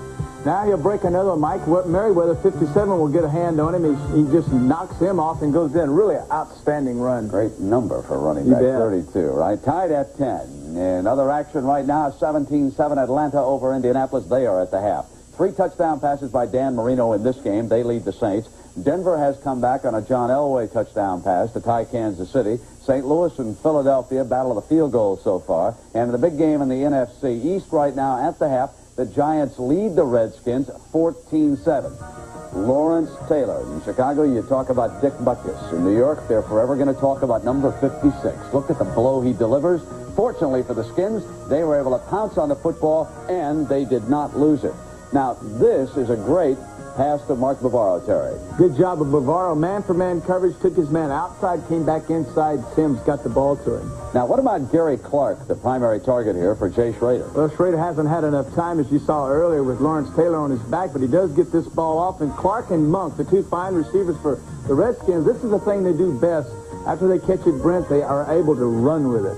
And they scored on that sequence. It was Kelvin Bryant running it in for the Skins touchdown. But then the Giants came back near the end of the half, Terry. Another fine job by Sims. Now, he will move out of the pocket. Curtis Jordan, the free safety, moves with him. There you see 22 moving with Sims, comes back and gets Johnson with the football for TD. All right, we'll be back with Terry, Vinny Testaverde, and Brian Bosworth after this message and a word from your local stations.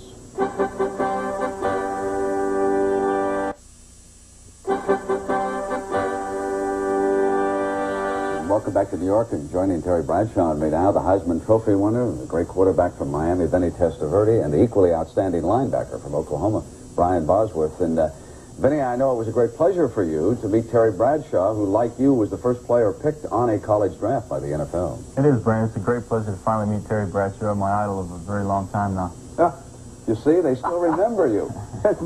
Makes the trip worthwhile. Now, what advice can you give him about joining a losing team? The Steelers were 1-13 when they picked you. Well, it's going to be hard, and I think he's a lot more emotionally mature than I was coming out in 1970. And if there's any advice I could give him, it would be just be yourself. Just be yourself and don't change being who you are. Vinny, will you try to force a John Elway move and get Indianapolis to trade that pick? No, it's always been a goal of mine to go play in the NFL, and wherever I go, I'm going to be happy and stay whoever picks me. Well, we're going to show you a little tape from Indianapolis. There's no doubt about the fact that Vinny Testaverde can improve this team, Terry. Well, they've had problems at quarterback, and that's why he'll be drafted by them, Brent. Ogaboom going down after a trade this year. He goes down with an injury in Miami game. Trudeau comes on. He's their high draft choice out of Illinois. And as you can see, some of the problems he's had, interceptions, not enough time to throw the football. Even more reason to get a bigger, stronger quarterback. Now, the one thing that they do have, a new coach. The former boss of the New England Patriots, Ron Meyer, was asked about drafting Vinny Testaverde.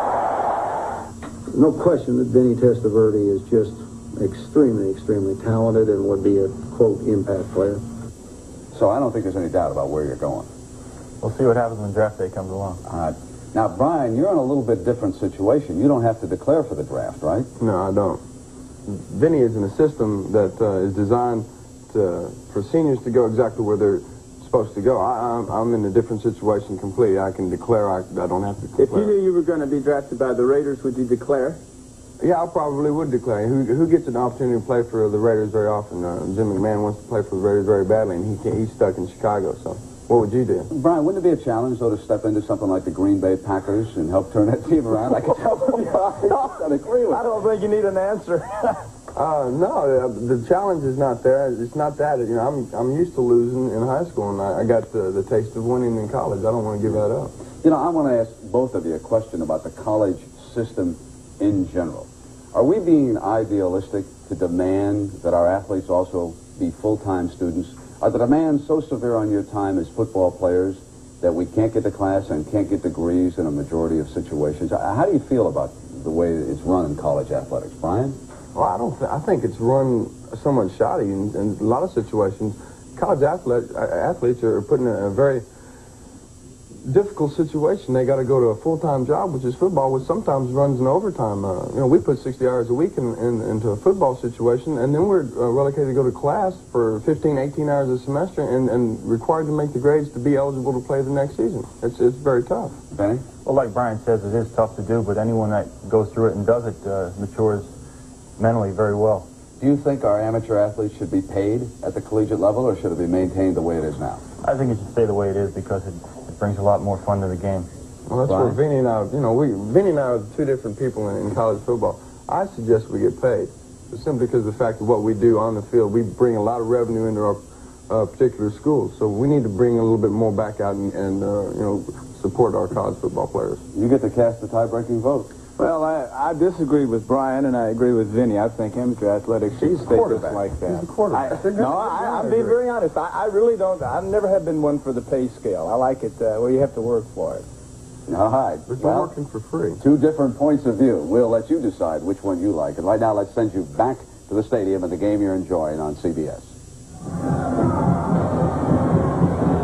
Tim Ryan and Johnny Morris back in Soldier Field. You see the Bears up 28-0 over the Tampa Bay Buccaneers. 6 turnovers in the first half, contributing to all of that scoring. But as we expected would be the case, Johnny, the quarterback story of the Bears, Mike Ditka managed to make it one. Tom Zach contributed by a couple of miscues, but the starting quarterback actually scored the first points for Chicago. What would the Chicago Bears be without some controversy? And that's going to be the subject all week about Doug Flutie and Mike Tomczak. Here was Tomczak with that first touchdown as he ran the ball in, but as you mentioned, he made a couple of mistakes. And after one of the mistakes, out he came in a hurry, and Doug Flutie was inserted into the lineup, and just before half, he comes up with a super pass and completed by a super grab by Walter Payton for the touchdown, and Doug Flutie saw some action, and now I'm sure he's going to want to see more action. It'll be interesting to see how they handle it here in the second half. Well, yes, and the rest of the way, because here come the playoffs. They're looking for offense. They've had problems with McMahon's injury. If Flutie continues to look good, you would have to expect he'll be the starter next week. And then all of a sudden, the question will be, who's going to be the quarterback for the playoffs? Here's a guy who's played a few games, still learning the offense, could wind up trying to be the guy to lead him back to a Super Bowl. I think the thing you have to keep in the back of your mind is that Mike Ditka is a Doug Flutie man. He likes Doug Flutie. He thinks he's the guy. And I think what happens in the next couple of games will determine. But I would say that Flutie has the inside track. Well, it's always fun in Bearland. CBS Sports coverage of NFL football continues after this message and a word from your local station. CBS Sports coverage of the National Football League is sponsored by Miller Genuine Draft, cold filtered for real draft smoothness. It's beer at its best. Yugo, everybody needs a Yugo sometime. And by Sony Video 8, the video system of the future. Sony, the one and only. Tim Ryan, Johnny Morris back at Soldier Field. It is a wet, miserable afternoon, and particularly so for the Tampa Bay Buccaneers. When they left home, it was 78 and sunny.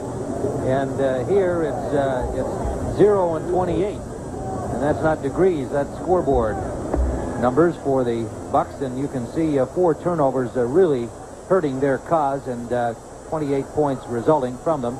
The Bears with 2 turnovers that haven't been burned by them. And the halftime statistics, look at the rushing yardage, 162 to 32, and passing yardage, 126 to 76. So the Bears have 288 yards of total offense, and if you double that for a half, you would end up well over 500 yards.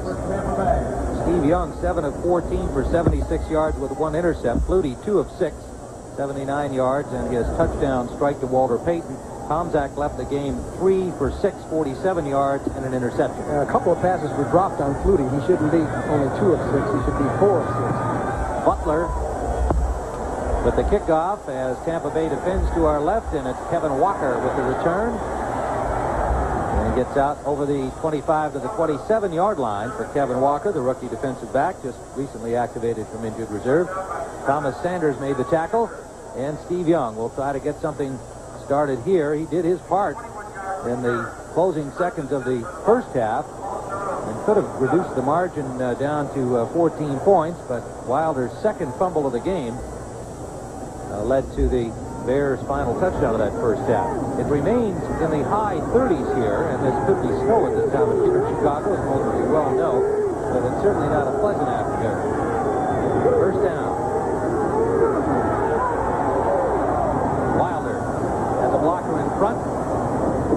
about 7, maybe 8 yards before Singletary and Al Harris combined to bring him down.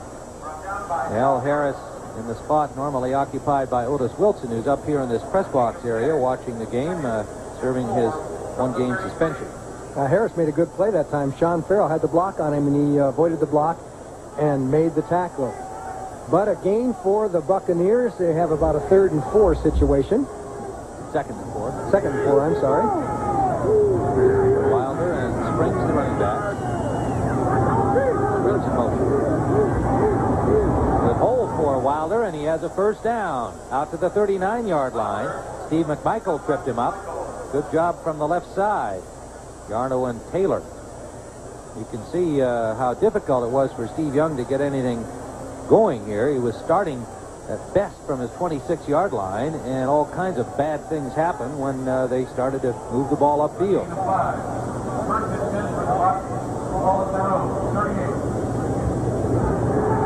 There's Lehman Bennett, hoping for better things this second half. Maybe he's thinking about the 87 draft.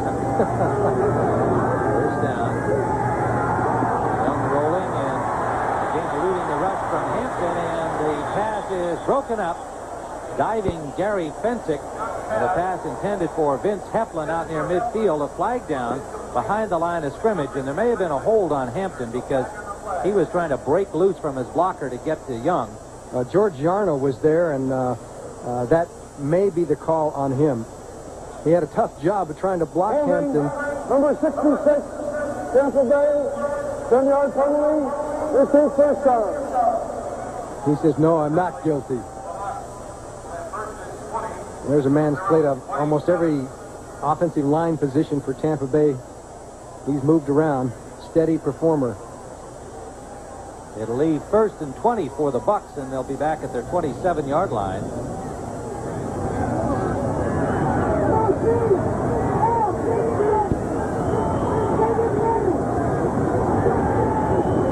They're shifting that defense in every play, giving Young a different look, but Young has a man, Heflin, who drops the ball. Vince Heflin had first down yardage on a 1st and 20 and dropped the football. Heflin, coming over as a free agent, had been with the Miami Dolphins, getting a start today and not making the best of it. He had the position on Vesty Jackson, and the ball was right there. And he hasn't had too many opportunities to play, and when you get the opportunity, you got to hang on to the ball, Vince. 3rd drop of the afternoon by the Bucs on Steve Young, and those things certainly don't contribute to Young's success or the team's. Blitz. For McGee, what a catch. Calvin McGee pulled down by Gary Fensick, and McGee has been the bright light for the Bucs in this otherwise gray afternoon. He's made 3 excellent catches, and this one the best of them. 41 yards. Yes, he's noted as having good hands. The Bears blitz this time, and the offensive line picks it up well. Harris gets there late, and Duerson really kind of goes up there to bat the ball away, and McGee, with the soft hands and concentration, just kept on and hung on to the ball. Wasn't able to get going in full stride as Gary Fensick pulled him down from behind. So the Buccaneers come up with a big play thanks to Calvin McGee. 5th catch of the afternoon for McGee, 89 yards. You can see that he's become the main man catching the football for them, and that's the spot that used to be occupied by Jimmy Giles. This time Hampton is there in the backfield to meet James Wilder and slings him down like a sack of potatoes with help from Richard Dent. Dent a little slow to get up.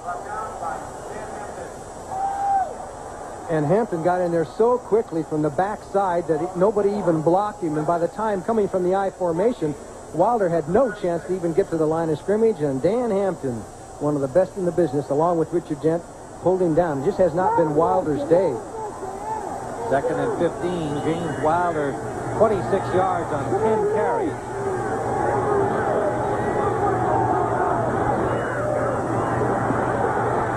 Young for Gerald Carter. Good diving catch by Carter. Not a well-thrown ball from Young, and they're going to rule it incomplete. Boy, it can deceive your eyes. It looked like he caught it to me, but...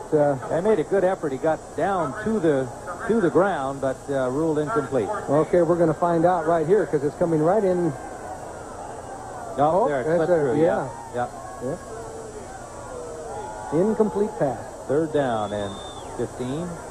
Carter's only caught one pass of each of the last games. He had come on pretty strong there after Kevin House and then Jimmy Giles had been let go, but the last couple of weeks they haven't thrown to him very much.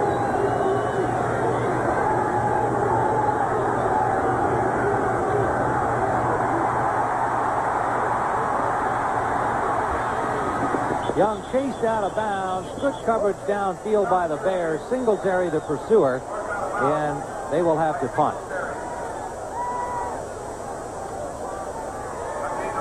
Will they punt? There's your nickname. There's the nickname. He said there should be a nickname for him. You like that one? Yeah, I don't think he'd like that one. Flutie the cutie. All right. Well, there he is. We had a picture of him there back in the first half after his touchdown pass on that replay where you couldn't even find him among the forest of linemen in front of him. And, of course, that's been the question mark. Is he too short to play in the NFL? Well, he's answered the question so far. Time will tell, of course, whether he can keep it up. But when you think of guys like Parkinson, etc., a few others, little guys have done all right. They're going on fourth down. From the 35-yard line of the Bears. Here they come. Duerson in pursuit, and he's got him. First sack of the afternoon by the Bears comes from Dave Duerson. And again, good coverage downfield by the Bears secondary. Well, they actually called the right play to get away from that, rolling away from the blitz side because they brought Marshall and Dave Duerson from the outside from the left. Duerson has 5 sacks. That's pretty good for a defensive back for the season. And he came and caught up before Steve Young could get the ball downfield. So the blitz paid off for the Bears that time. And Chicago will take over at their own 41-yard line. There's Dave Duerson, sack number 6 on the season, and it's Mike Tomczak back in the lineup for the Bears. Okay. Well, if the season ended today, Lehman Bennett would have the second pick in the draft if he's running the Bucs next year, and Heisman Trophy Vinny Testaverde expected to go to Indianapolis. What does Tampa Bay look for in the draft if they have number 2? How about this young man, Cornelius Bennett, the outside linebacker of Alabama? Many think he might be the best player defensively, and you'd get some arguments from supporters of Brian Bosworth, 2 outstanding linebackers in the draft. If you go to the offensive side, best senior running back, many think is Brent Fullwood out of Auburn. And if you need some help with wide receiver, and they do, Mark Ingram, the flanker, Michigan State, might be a good pick. So you folks at home are fans of the Bucs. Make your pick. See what happens. Screen pass on first down to the tight end Moorhead. First down to the 45 of Tampa Bay. Craig Swope made the tackle. And Tomczak coming back in here. This is like preseason action here. They're shuttling the quarterbacks, getting alternate series, trying to find out who's going to win the job. And here we are heading into the playoffs. I think Mike Ditka in the locker room said, hey, Tomczak, you started the game. You go back in there. And, he wants to, that was a real confidence destroyer at the beginning. Now this is a confidence builder. But he's used to being in and out of the lineup. He's had to go through a lot of stuff with the McMahon situation and then Flutie in the background. So Mike Tomczak a chance to reestablish himself here. First down, Bears. Walter Payton. Now, I might expect here, Johnny Morris, with a 28-0 lead, that if you're going to be trying out your young quarterbacks, perhaps get the young running backs in there. Anderson and Sanders we haven't seen too much of, although Sanders does have a touchdown on one of his brief appearances in the game. I'm surprised that Anderson hasn't been in more. I know he does have a bad hand, and maybe that hand injury has a bearing on it, but he was supposed to see much more action. He's only been in on special teams, and he says he doesn't want to be on special teams the rest of his life, even though he does a great job on it. Neil Anderson, number 1 pick. Looks like he's going to be a dandy out of Florida. 2nd and 2. And early movement there. Tom Thayer, number 57 for the Bears, and almost admitting his own guilt there because he was slapping his hand. Ball start, 57 on the offense. Sanders comes into the game. Speaking of the young backs, second-year man from Texas A&M. And Suey will come out. 57 offense. The New York Giants have now taken a 10-point lead over Washington, and we'll get into it before this telecast is over. As far as the Washington situation is on the point differential, the Bears would behoove the Bears at this point to score as many points as they could because they are down going into Washington on the point differential, but they're up with the 28 points. We'll see how it ends up. Second down and 8. This is Thomas Sanders. Huge hole, and he can scoot. To the 21-yard line of Tampa Bay, Rod Jones and Craig Curry drove him out. And it was Tom Thayer and Walter Payton who came up with a key block as they come out here and make the kickout block 2-on-1. And Sanders has such tremendous acceleration. Willie Gault even got a brush block. That's all we can give him, a brush block on that one. But Sanders, what dimension that he and Anderson can add to the Chicago Bear offense. Walter Payton is the greatest there ever was, but he doesn't have that acceleration speed that he used to have and that Sanders and Anderson have now. This young man can fly. 20-yard pickup for Sanders. First down. A lot of time for Tomczak. Pumps once and he'll run it. Met there by Jackie Walker, the linebacker, inside the 15 to the 13-yard line, short of the first down. In fact, they'll spot it at the 14. Oftentimes, fans think that you should get the forward progress of the slide, meaning like the quarterback's feet. But that's not the case. Where the ball is when he slides in like that, usually will land on his hip. So he won't get that forward extension. But you usually come out healthy. Oh, yeah. That's the play. In theory, they're not supposed to hit you. That's the way the rule is written. Second down and 4.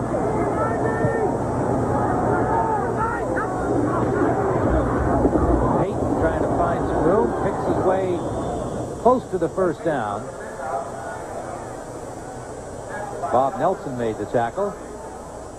We are at Soldier Field in Chicago under gray, drizzly skies. Steady rain has fallen much of the day, and the Bears whipping up on Tampa Bay 28-0. A turnover-filled first half that featured the debut of Doug Flutie in any meaningful way. He had a couple of plays in the last game against Tampa Bay. A touchdown run, a touchdown pass, and the Bears with a big lead. Tomczak back in at quarterback. He had been the starter. Third and a yard. Tomczak would appear to have it. 8:40 remaining, third quarter in Chicago. The lights are on here at Soldier Field.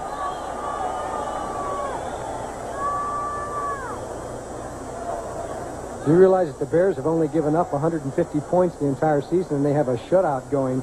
They are really on mark to set a new NFL record, which was, I believe, 195 points by the Pittsburgh Steelers. That defense has been something else. Well, Mike Ditka looks calm, cool, and collected here with the team well in front. He would have been a great defensive player. Seventh play of this drive for the Bears, and they have a first and goal. Tomczak, good protection, and in and out of the hands of Payton, and almost picked off by the linebacker Brantley. And then even a second shot at it from Craig Curry, number 31. Nobody got it. It'll be second and 10. Now, again, you wonder with their success on the ground why when they get to the goal that they're at the 10-yard line that they elect to pass the ball. That happened to Tomczak on the first series. He doesn't call the plays, remember, and he did not make a good pass, and it was intercepted. This time the ball a little high, but off the fingertips of Walter Payton. Payton will run it this time, and he is dropped. Good defensive reaction by the Bucs. In the middle, Brantley, and number 71, Bob Nelson. We talked about what a competitor Steve Young is. Scott Brantley fits into that category along with Jeff Davis. Those two inside linebackers are real leaders no matter what the record or the score.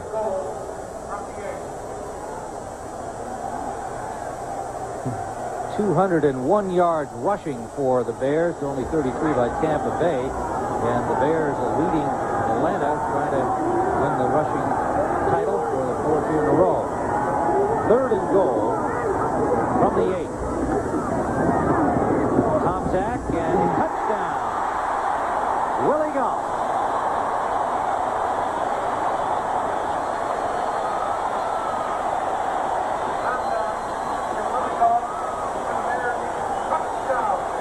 So Mike Tomczak makes his mark here in the second half with Doug Flutie looking on, and Tomczak on the rollout. Actually, the Buccaneers played it pretty well, but Tomczak adjusted and spotted Willie Galt. As you can see, they come across with the penetration here, and so Tomczak has to start, and Galt went down and back with a nice little move, and it ended up being an easy touchdown. Craig Curry gave him a little shot there. He said you might as well earn the touchdown. Butler will attempt the point after. Over the holder. Jay Hilgenberg, the snapper. And Butler has it through. And one more look.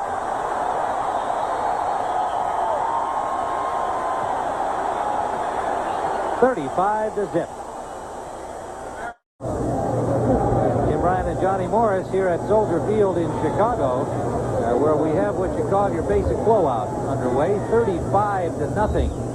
The world champion Chicago Bears. There's Mike Tomczak, who just passed Willie Galt, an 8-yard touchdown, as we now have an authentic quarterback derby going on here in Chicago. Tomczak and Flutie trading touchdown passes, and that means the action will be there as to who will play quarterback in the playoffs for the rest of this season in Chicago. Phil Freeman to the 25-yard line, and stopped there by Jim Morrissey.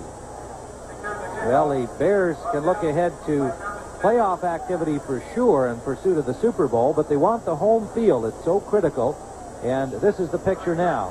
If they finish in a tie with the New York Giants in terms of their record, that will not be good enough. The Giants would get in that tiebreaker. They would get the home field in that first round. The Washington Redskins still a factor. They are trailing the Giants in their game today. And we'll tell you what happens if they should finish in a tie with the Redskins at the end of the regular season. Wins and losses. Young rolls out on first down and escapes Dent, but not the backside man, Dan Hampton. Second sack of the afternoon, 10th of the season for Dan Hampton.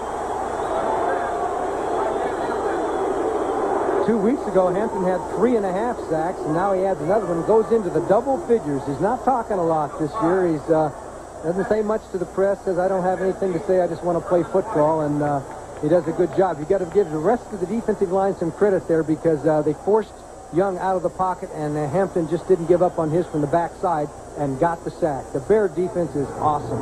Loss of 6, second and 16.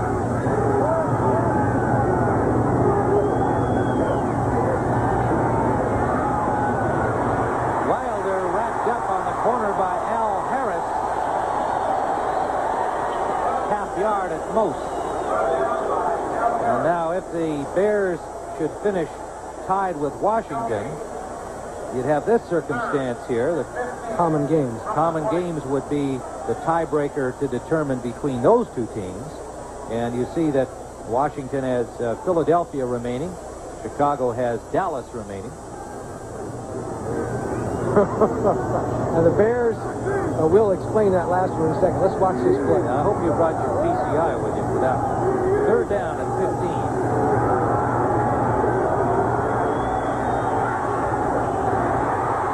Young gets it off. Incomplete, intended for Gerald Carter. It'll be fourth down. So explain this to me. Well, if the viewers would just take a look at the bottom right, the Bears now, with the situation with all the points they've scored now, have the advantage over Washington in the point differential in conference net points, 8.6 to 4.9 with these points they've scored today, 35 points. So they now have the edge over Washington. If Washington should come back and say beat the Giants, and the Bears and Washington wound up in a tie. So the big problem for the Bears is the New York Giants right now, it appears. Garcia hits from the 10-yard line. High, good punt, comes down at the 38. Lou Barnes, east-west, no gain on the return, and good punt coverage by the Buccaneers. The force out made by Kevin Murphy, number 59. We'll be back here in the third period. Chicago way on top. William Perry gets his little time out here as the offense takes the field. Looks pretty relaxed. Been wearing those gloves in recent weeks because my hands are getting all bruised up from all that activity. He weighs now exactly 326 pounds. He's been working hard the last 3 or 4 months. He lost 4 pounds.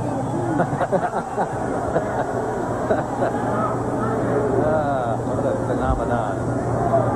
First and 10, Chicago, with Tomzak continuing at quarterback. They are at their own 38-yard line.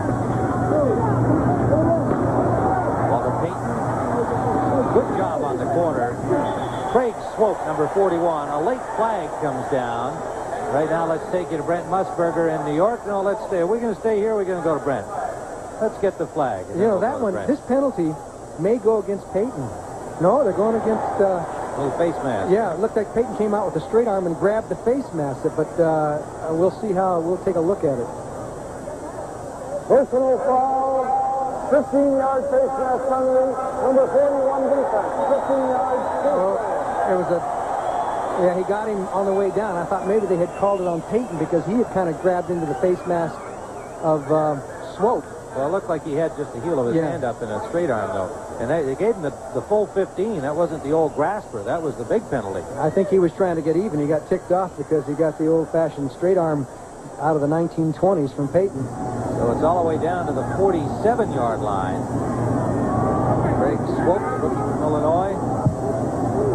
Again, we've talked about the bright lights for the Bucks. Swope falls into that category. Neil Anderson has come into the game.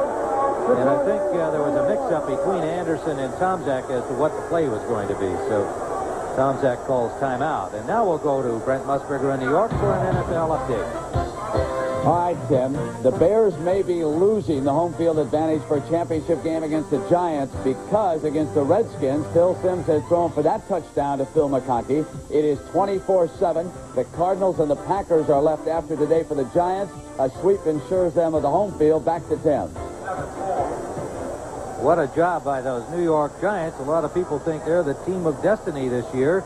Neil Anderson had the mix-up on the field with Tomzak, and there's the discussion about it on the sideline. So the Bears taking time out. Vikings trying to stay alive, Johnny, and beating up on Green Bay in the third quarter. Vikings still with playoff hopes and a couple of more games to go. And that's a big game. New England always seems to find a way to win a game at the end. They've won a lot of squeakers through turnovers and stuff, so we'll see what happens in that football game. And if the Patriots can win that game, they will clinch a playoff spot. Currently tied with the Jets atop the AFC East, and Cleveland, of course, atop the AFC Central. Key game for them as they're a game up on Cincinnati, and they meet each other next week. Detroit and Pittsburgh, not too much at stake there except the old pride in next year's contract baloney. Atlanta's still alive, however. They Indianapolis, that's a big game for them. Everyone is, and under Ron Meyer, the new coach, trying to get a victory in their opener, hanging in there against the Falcons. First down, Bears, as Tomzak has things sorted out, and Anderson back on the field with Payton. And they give it to Walter Payton. And Payton gets about 5. So Anderson threw a block on the play. Miami and New Orleans, both mathematically alive. New Orleans with a little better opportunity than the Dolphins have, but Miami way out the top.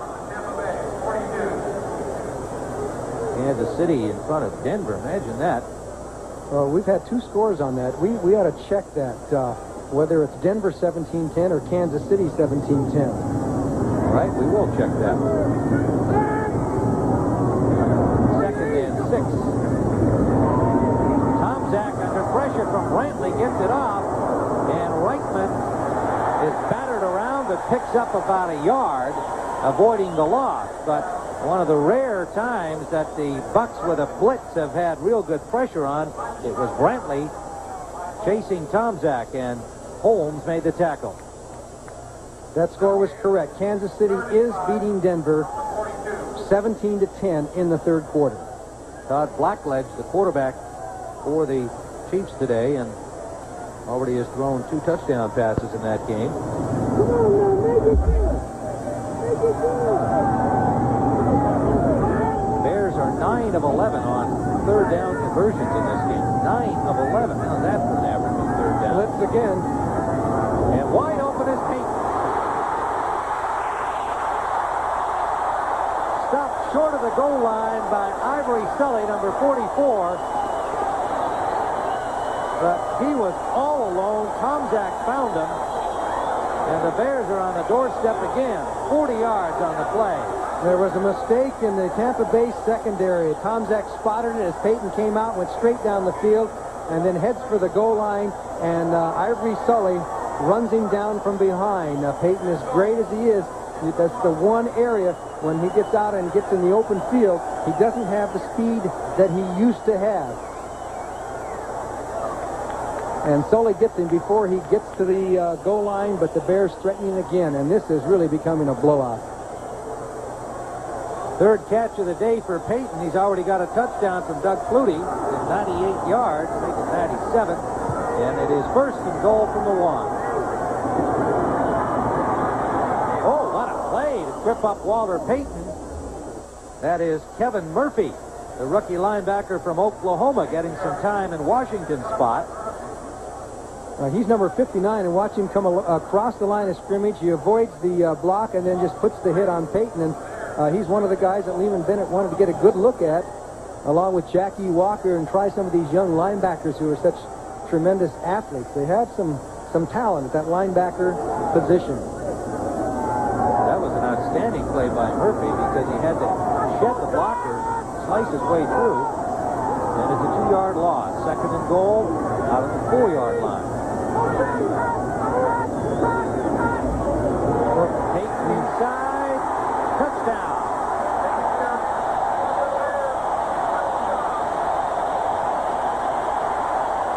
And Walter Payton just rifled another ball up into the seats. That cost him $500 $500 every time he does that. 2 today. Well, he can afford it. That hole was so big you could drive a truck through it. Great blocking in the offensive line, and Peyton just spotted the hole, went through, and finally scores a touchdown before Murphy could make the tackle. Walter Payton now 105 rushing touchdowns. That moves him into second on the all-time list behind Jimmy Brown, who had 106. John Riggins he had been tied with at 104. Boy, he is something else, isn't he? Butler for the point after, and think of the pleasure for $500 that he has given the fan who caught that football, takes it home and says, Peyton passed this to me. For Walter, I'm sure that's worth $500 knowing that he's got a happy fan there. Great block by Tom Thayer.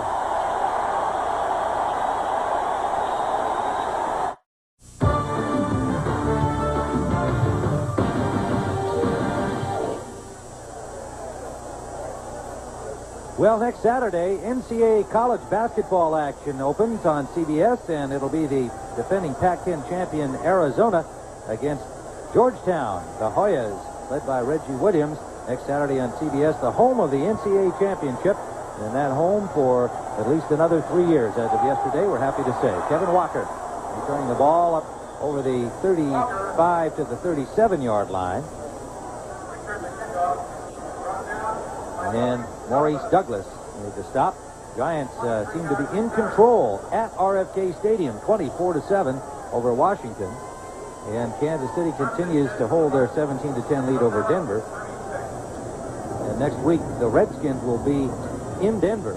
And each of these games involving the top teams now, really, these matchups are a lot of fun and very critical. That's a Saturday game, 3:30 Eastern time. The Redskins, Denver Broncos. And while they're buried at the line of scrimmage by William Perry, when you get buried by Perry, you've been buried. Cincinnati leading New England. Remember, if the Patriots could win that game, they could clinch a playoff spot, but trailing by 10. And they'll be at home next week on CBS against the 49ers. And the 49ers right behind the Rams in the NFC West. As you look at the refrigerator, bear in mind that the Bears still have their #1 defensive unit in the game. It's 42-0.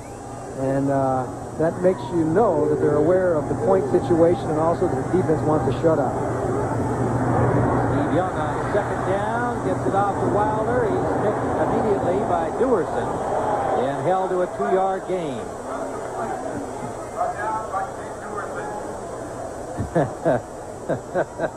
That kind of says it all, doesn't it? There's a lot of work went into that sign. What is that? Who is Charlie Jones, huh? Nice to be loved. And Charlie Jones, colleague over at NBC, and a nice man. I know the Bears fans, some of them might not think so, but Charlie got more airtime in Chicago this past week than he has in his entire career. Well, and I think it has to be remembered, he was calling the game as he saw it, you know, and it's live television. And absolutely right. We defend to the death his right to say whatever it is he wants to say. We're at the end of the quarter with the Bears leading 42-0 over Tampa Bay. 15 more minutes to go, folks.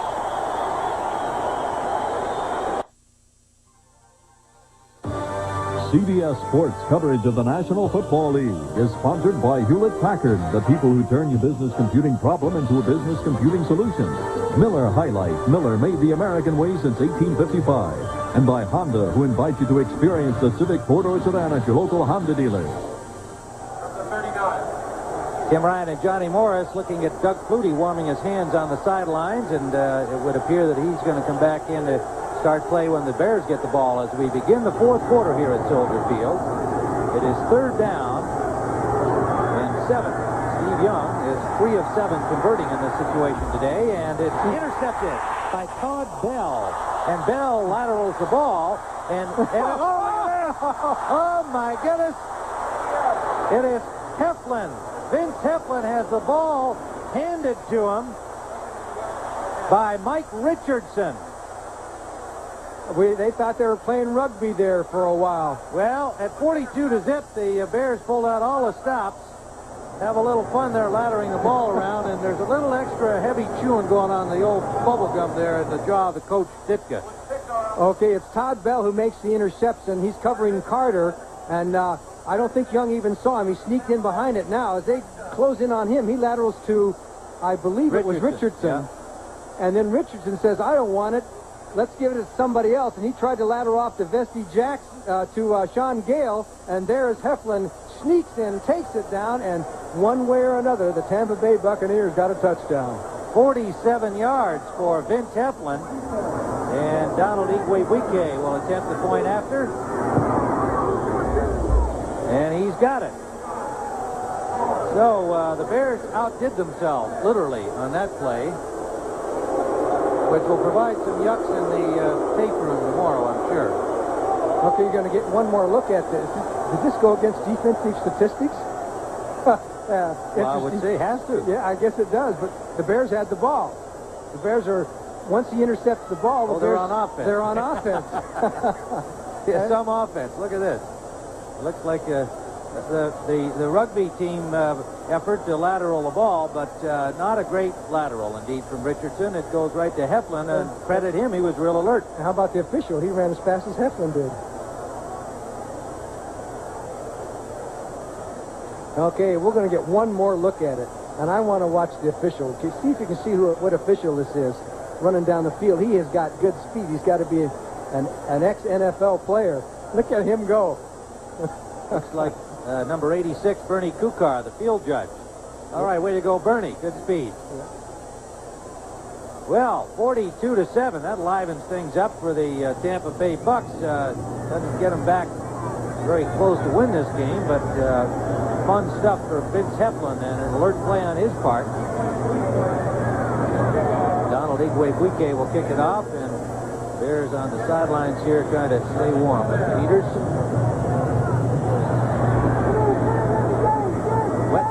Miserable days, mainly for the Tampa Bay Bucks.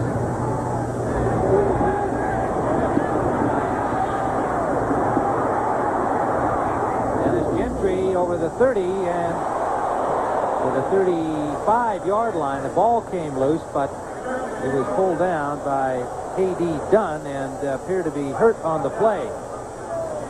Dennis Gentry being attended to.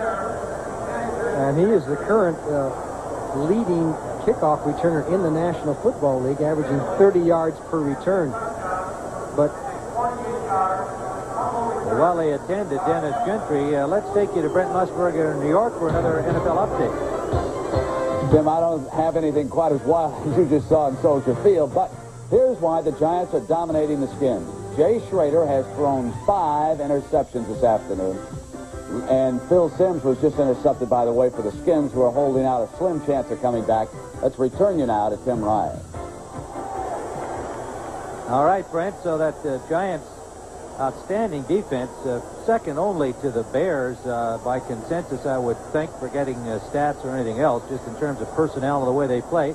They've obviously done a fine job there today in Washington, and Phil Simms, often maligned, looks like he's having a great day on offense. Can you imagine what a struggle that would be in New York in that playoff game if it ends up that way? Here is Gentry on the kickoff return. He's trying to go for the extra yards and spins off and takes a couple of hits along the way. It's like he got turned around right there. A lot of weight on him and limping off as though his leg got twisted.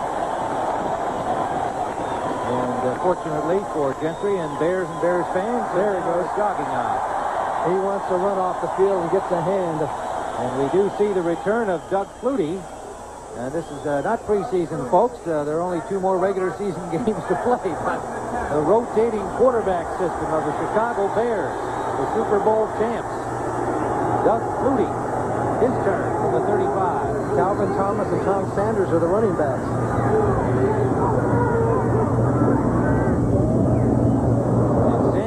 Dropped behind the line of scrimmage. Good defensive surge by Chris Washington. And the Bears have Stephon Humphreys in at right tackle for Keith Van Horn. And Paul Blair is in now for Jim Covert at left tackle. You know, as we've mentioned, the Bucs have a plethora of good linebackers, and if they were going to make a trade, they might be able to, you know, bundle a couple of those into a deal, because they do have a lot of good linebackers, young ones and middle-aged ones. Well, Noel is a middle-aged linebacker. Thomas Sanders is stopped at the line of scrimmage after about a yard.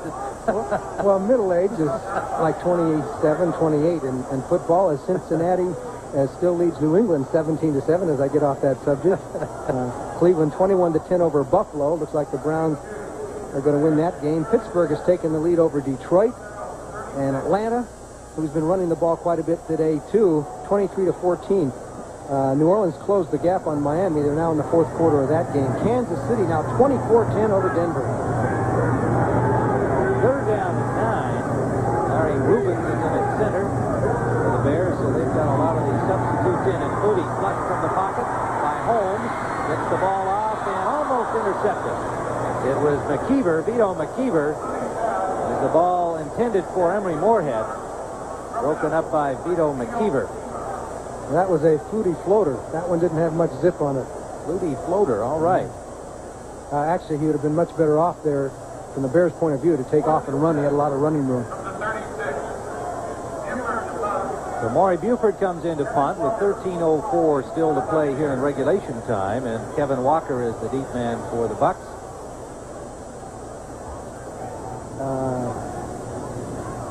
Bears have 12 men on the field. Somebody better get off.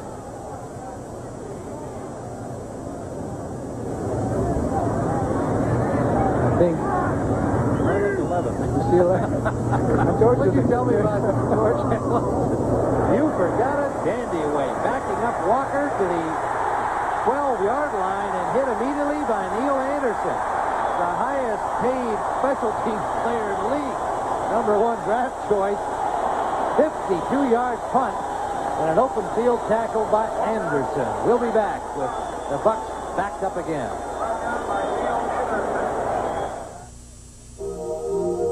Does Miller High Life come in a clear bottle just to stand out from the crowd? Or is there more to it than that?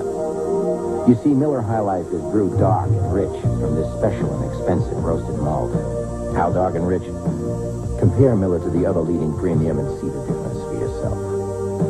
When you brew a beer with all the quality and care that goes into Miller High Life, you put it in a clear bottle for the world to see. Because that's the American way. Well, the Tampa Bay Buccaneers will start from their 12-yard line, trailing 42-7 here in the 4th period. The Bears, with all that offense, headed toward the playoffs, feeling a little bit better, except they know it's Tampa Bay, the worst defense in the league. that they're beating up on today. The Giants in front of Washington 24-7. Those two teams involved with them in the hunt for the home field advantage. The Giants and Redskins going into today's game at 11-2. And you see the Giants have St. Louis and Green Bay remaining, and the Redskins still have Denver and Philadelphia at home to face. So certainly the tilt is definitely in favor of the Giants at this point. Wilder. The refrigerator by the fridge. And the fridge got him up high, nearly took his head off. He's one of the few starters that are now left in on defense. There's only 2 or 3 left. The Bears have made wholesale substitutions now with this series. Maurice Douglas has come on, Reggie Phillips, Jim Morrissey. The refrigerator's still in there, along with Richard Dent, number 95, and Al Harris. And in that NFC West situation, the Rams, who play later against Dallas, leading San Francisco 7-5-1. The 49ers right behind them, and they have the Jets in New England to face. And then they finish up against each other. And for the Rams, their magic number is 2. If they win 2, then they're in business there. And if the 49ers lose 1 and the Rams win 1. Wilder being helped off, having taken that shot from Perry, hurt on that last play. Second down and 8. And that brings in Bobby Howard in Wilder's spot, number 25. Young eludes Henry Wachter and got the ball off to Howard, and Howard gets up for a pickup of about 5 yards. It'll leave 3rd and 2 for Tampa Bay. Jim Morrissey and Ron Rivera made the tackle. So the wild card contenders, it'll be either New York or Washington getting one of them. And then you've got San Francisco, Dallas, Minnesota, and Atlanta still all in the picture. Atlanta leading their game. Today, Minnesota leading their game. So things going well for them.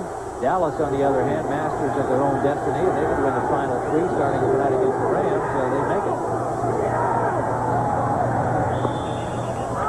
On 3rd down and a yard, Ron Springs would appear to have a first down for the Bucks.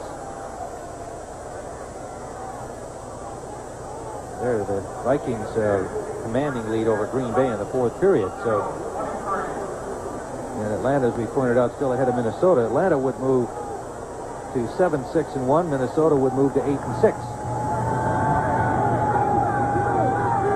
more weeks of regular season remaining. And a lot of these races appear to get right to the wire. Franklin, the Howard partner, Bobby Howard, picked up as a free agent, cut by the Eagles. Played his college football at Indiana.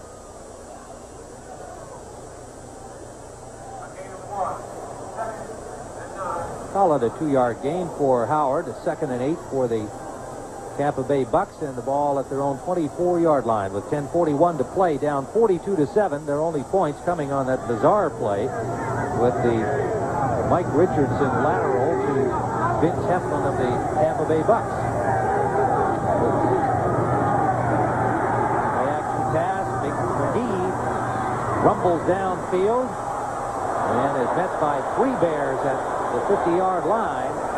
Maurice Douglas helps to drag him down. A 27-yard gain for Calvin McGee, who's certainly been the offensive star of Tampa Bay today. He certainly has, and of course Young here rolls away from the pass rush and just flips it to McGee, and he has really been a bright spot. Jimmy Giles, some people thought that Jimmy Giles shouldn't have gone, but McGee has done a good job. Maurice Douglas, 36, got a ride on that one. Well, you know that McGee's 250 pounds. He was 280 during the offseason. Yeah. He saw Lehman Bennett by accident one day training, and Lehman Bennett said, "You better go on a diet." And he did. First down at midfield for Tampa Bay. Howard again battles his way for a couple. And Wilder is being assisted off the field in a little wheelchair-type device. Well, it has not been his day, but he's had a lot of great days. It looks like it's the ankle. Great days for the Buccaneers, and he's carried the load through some tough times for Tampa Bay and done a great job. 2nd down and about 9 for the Bucks.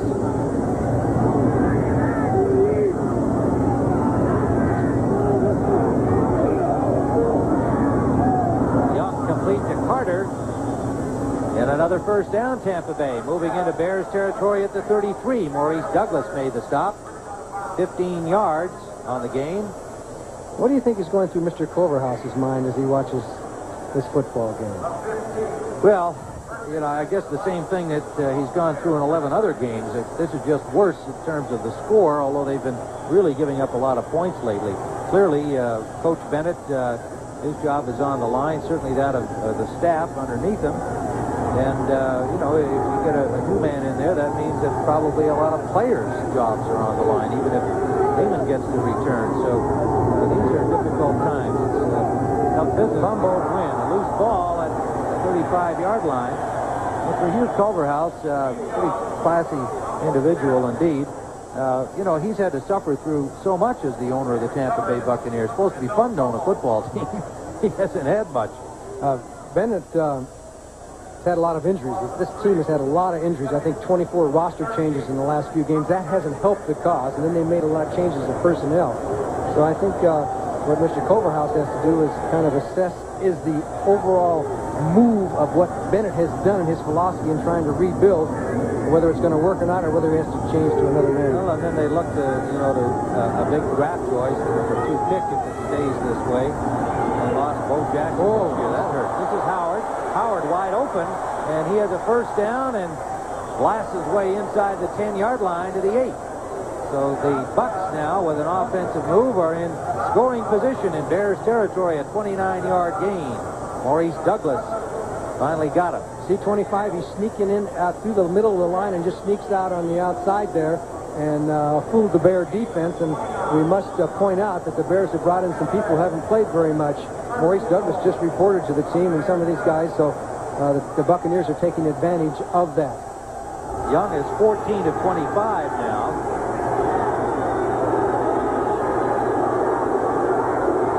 And it's first and goal, Tampa Bay. 7-yard line.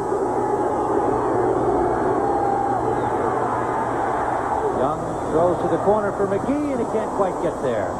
Harris and Todd Bell on the coverage. Don Gale put pressure on Young. Second and goal, Tampa Bay. 8:07 to go in regulation time. Trying to reduce this margin to make it more respectable. Minnesota 25-6 now. Under rainy skies. The lights are on here at Soldier Look at Field. this. Big upset. Yeah, that prevents the Patriots from clinching a playoff spot, helps the New York Jets. And Cleveland and Cincinnati both leading their games, so Bengals will keep pace with the leading Browns. Al Harris. And yes, they're going to call him down. Steve Young with Al Harris getting the sack at the 20-yard line. Al Harris has done a fine job in relief of Otis Wilson, proving that he's a darn good football player and he's starting to return to the form of how he played in 1984. Of course, he sat out that year. Holding, number 36, defense. 5 yards coming in from the previous stop. Automatic first down. Negated. The penalty against Maurice Douglas was downfield on the coverage, so the good play by Harris is wiped out. Kansas City now way up on Denver. Holding, number 36, defense. The penalty is half the distance. That's Maurice Douglas is on the call. And that brings back in the entire first-team unit of the Chicago Bears. I think Mike Ditka says he's had enough. He wants this to stop. And so let's see how the first-team defensive unit does against the Buccaneers on this situation. First and goal from the 4-yard line.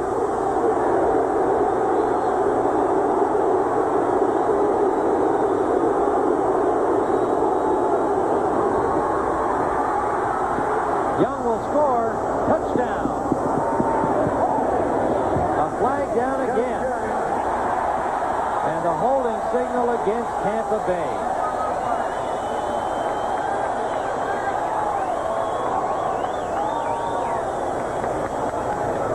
Steve Young, boy, you got a feel for him. Holding, number 72 on the offense. 10 yards penalty, 3 to go. Rob Taylor was guilty of holding. Of course, he went to Northwestern University. He's used to being on a losing team. In his career at Northwestern, they were 142-1. And he's another guy that's fed up with being on losing teams. He said he'd have some friends and family here today. He's probably sorry he invited them. He probably wished he had torn up the tickets and told them to stay home. Mind you, if they were used to watching at Northwestern, then they'd feel right at home here. So it's back out at the 15-yard line, and some of the Bears subs back in on defense. Wagner, Phillips among them. Carter can't hold on against good coverage from Reggie Phillips. Phillips had started the season on the corner with the injury to Leslie Frazier in the Super Bowl, but lost his job to the rookie Vesky Jackson a few weeks back. Number 2 pick from Washington. We'll be going to the NFL today. Brent Musburger in our studios will bring you up to date on all the important activity with the playoff picture rounding into shape, post-game shows, scores, and highlights. Second down from the 14-yard line.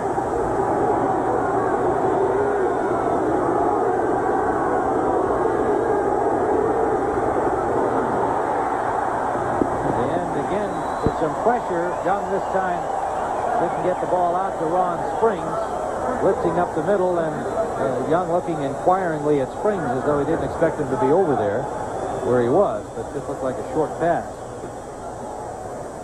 The Bears put a blitz on, and Todd Bell was bearing down on Young and forced him to throw much sooner than he wanted to, and I think Lehman Bennett's running out of plays on that short list. Third and goal, but they're at the 14. Bucks 4 of 9 on third down. They need to get into the end zone here. Their best shot is a wide receiver outside trying to create a hopefully he can outleap somebody. Get some time. Intended for McGee, incomplete. John Gale on the coverage. The pass too high for McGee, and it's fourth down.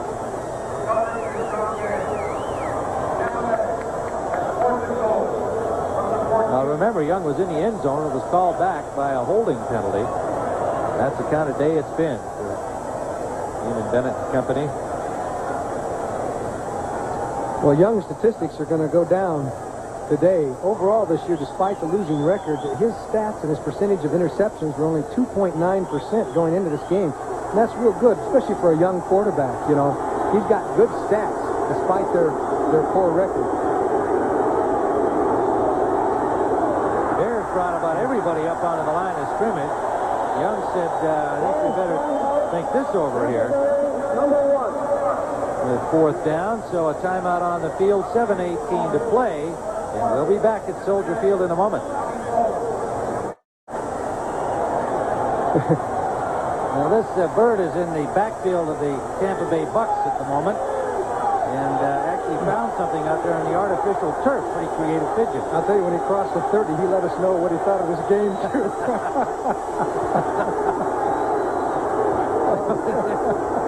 Fourth down and goal. Young for McGee, touchdown. Calvin McGee and Steve Young have provided all of the offense for the Bucks today, and it's certainly fitting that Calvin McGee gets the score, their first offensive touchdown of the day.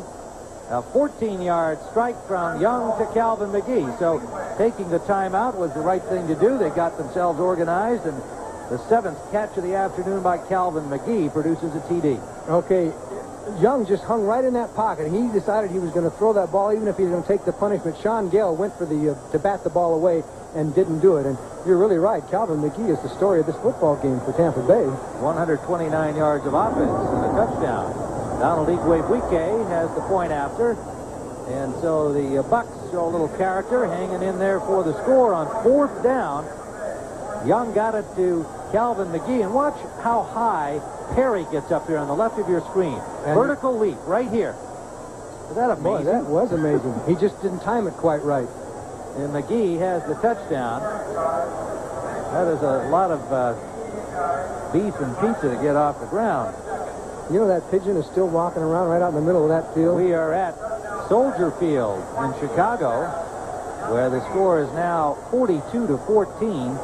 And the Bears, who led 28-0 at the half, extended their lead to 42-0 before Tampa Bay got on the scoreboard. The game has marked the appearance of Doug Flutie today. Don't pigeons migrate south? No. No? You mean, no? Why? No, they're don't. birds. They like I the told weather here in Chicago. Well, he's going south right now. Into the south end zone. So Doug Flutie and Mike Tomczak have shared the quarterbacking duties in the proceedings here at Soldier Field. Steve Young has gone the distance and finally got one into the end zone to Calvin McGee for Tampa Bay. Donald Igwe-Buike will kick it off. He holds the longest field goal in the NFC this year, 5 yards. And Thomas Sanders is back with Lou Barnes, and he'll go with the ground ball. Picked up at the 15-yard line. Lou Barnes got running room. He can fly. One man to beat. It's Igwe-Buike.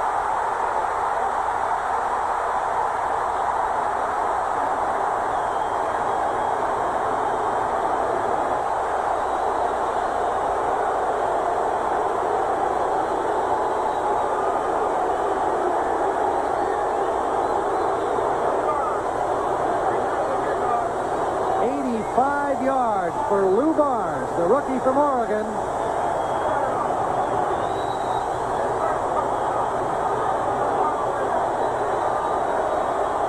And that's the second kickoff return for a touchdown for the Bears this year as Lou Barnes drives another nail in the casket of the Tampa Bay Buccaneers. He got a big hole at the break and then just turned on the speed, put a little move on Igwe-Buike, and that was all she wrote.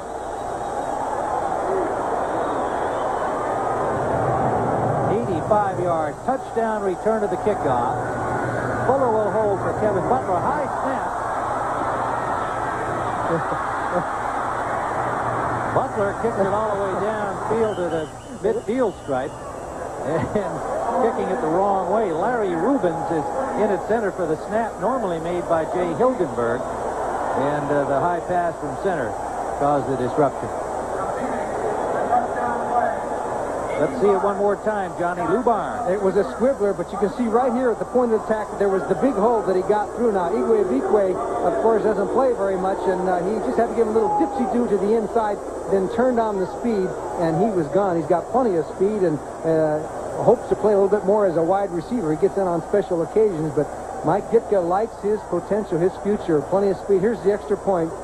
Steve Fuller is the holder, and the snap is high, and he couldn't hang on to it, and Kevin Butler should have just let the ball go right here, huh? This is the way a kicker can get hurt. He falls in the ball and somebody piles on him or something like that. Yes, of course, Tampa Bay could not score off that play. That's right. So you're better off just to get away from the ball. Kickers have been hurt in more stranger ways. Well, there's the man of the moment, Lou Barnes, and coming up on the NFL Today show, we will have an interview with Doug Flutie, who got himself into the action, and of course scores and highlights from around the league to bring into better focus the playoff picture with 2 more regular season weekends to go. Flutie's numbers for today included a touchdown pass, and he also scored on a 4-yard run himself.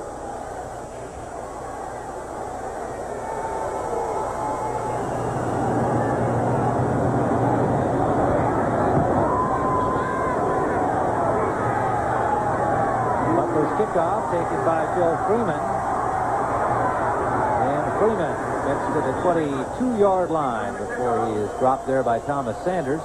6:43 remaining, and a chance to remind you next Saturday, Washington at Denver. A big game for both teams. Jay Schrader will try to recover from his problems today against the Giants because he can pass it, and then that man, Dexter Manley, will be chasing this guy, John Elway, the leading sacker against the exciting young quarterback of the Denver Broncos. Many feel they are Super Bowl bound. This game next week will play a role in that fact, and it's here on CBS Sports, 3:30 Eastern Time, and the Broncos having problems today with Kansas City. 27-10. Looks like the Chiefs are in command of the fourth. First down. Bucks from their Home 22-yard line, complete to McGee.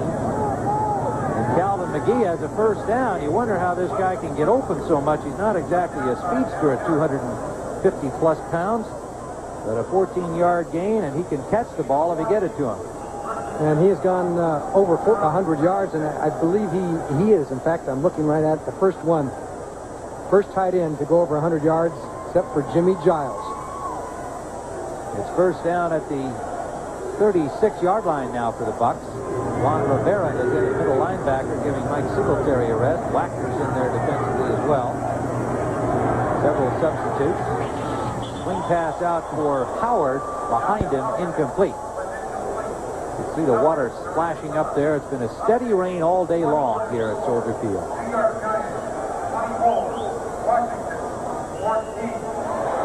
St. Louis and Philadelphia are headed into overtime in their game. Minnesota beating up on the Green Bay Packers and keeping their wild card hopes alive. Cincinnati doing a number on New England at New England today.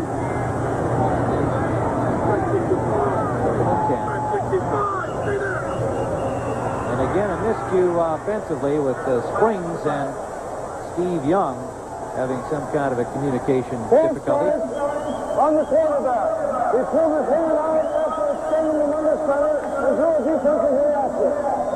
And that resulted in the penalty because Young was actually trying to point out to Springs where he should have been on the play, pulled his hand out from center to do so, and got charged with a false start. He threw a defender over. And Mike Hartenstein came across the line of scrimmage, so it's going to go against Tampa Bay. Young is 16 of 32 for today for 234 yards. Not bad, all things considered, in a 48-14 football game. Young on 2nd and 15, and he will be dropped. Ron Rivera.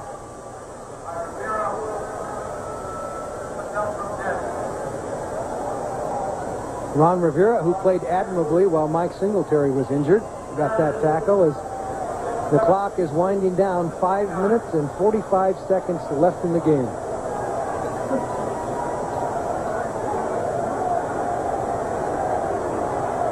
.536, and a third down play coming up for the Bucks. Their own 29.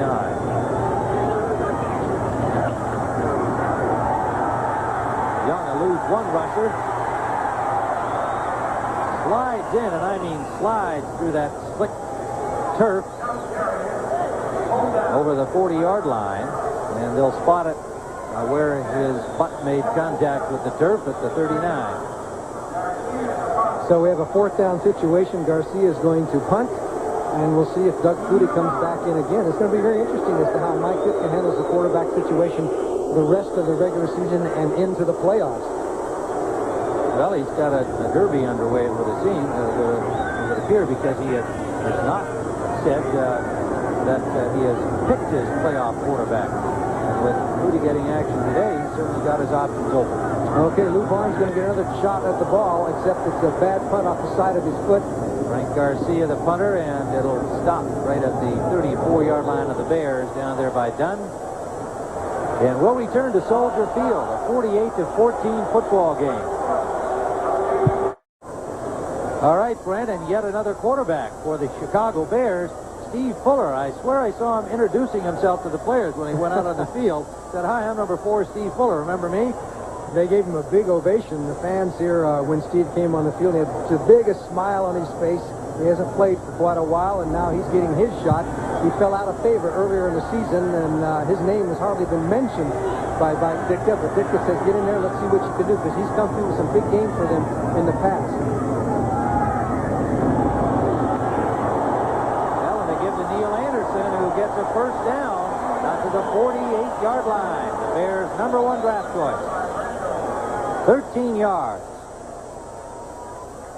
Well, Neil Anderson went in and had a talk with Mike Ditka a couple of weeks ago and wanted to know what his role was. He was a little tired of just playing on special teams. He said, "I realize I'm playing behind the great one, Walter Payton, but he said, I think I should get a little action, a little duty Mike Ditka agreed, and he is getting some time. So the Giants have defeated the Washington Redskins. That's now a final, and they take over first place in the NFC East. That hurts the Bears. New Orleans losing to Miami. The Dolphins keep very, very slender mathematical chances alive in the wild card spot. They're effectively out of things. And that loss by the Saints pretty much finishes them. Anderson picks up another 10 yards. They're very close to it.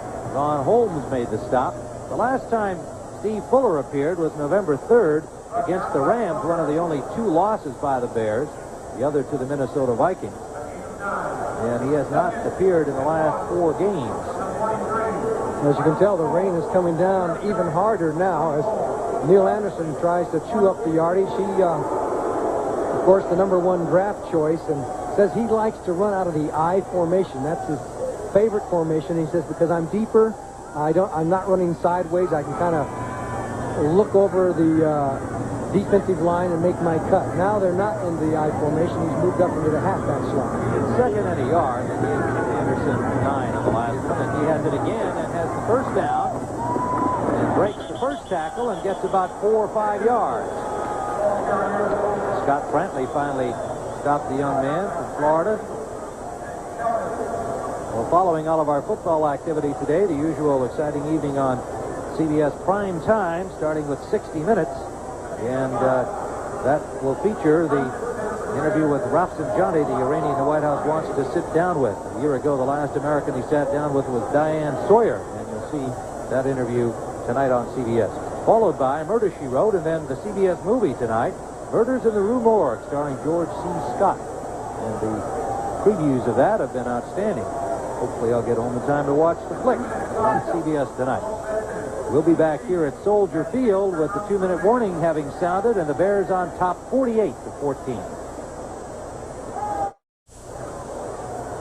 Now, there's some folks here at Soldier Field who know who the real heroes are at CBS Sports.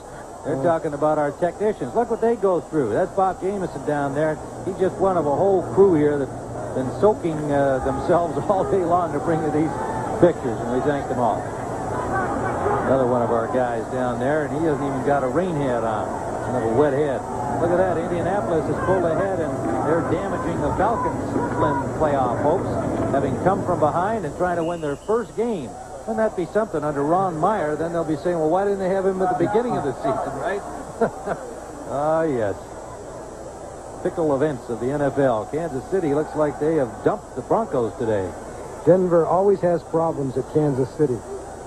Neil Anderson got 5 yards, leaving 2nd and 5. And they are in Tampa territory at the 34. The Bears have 244 yards rushing today. That's a lot of yards in one football game on the ground.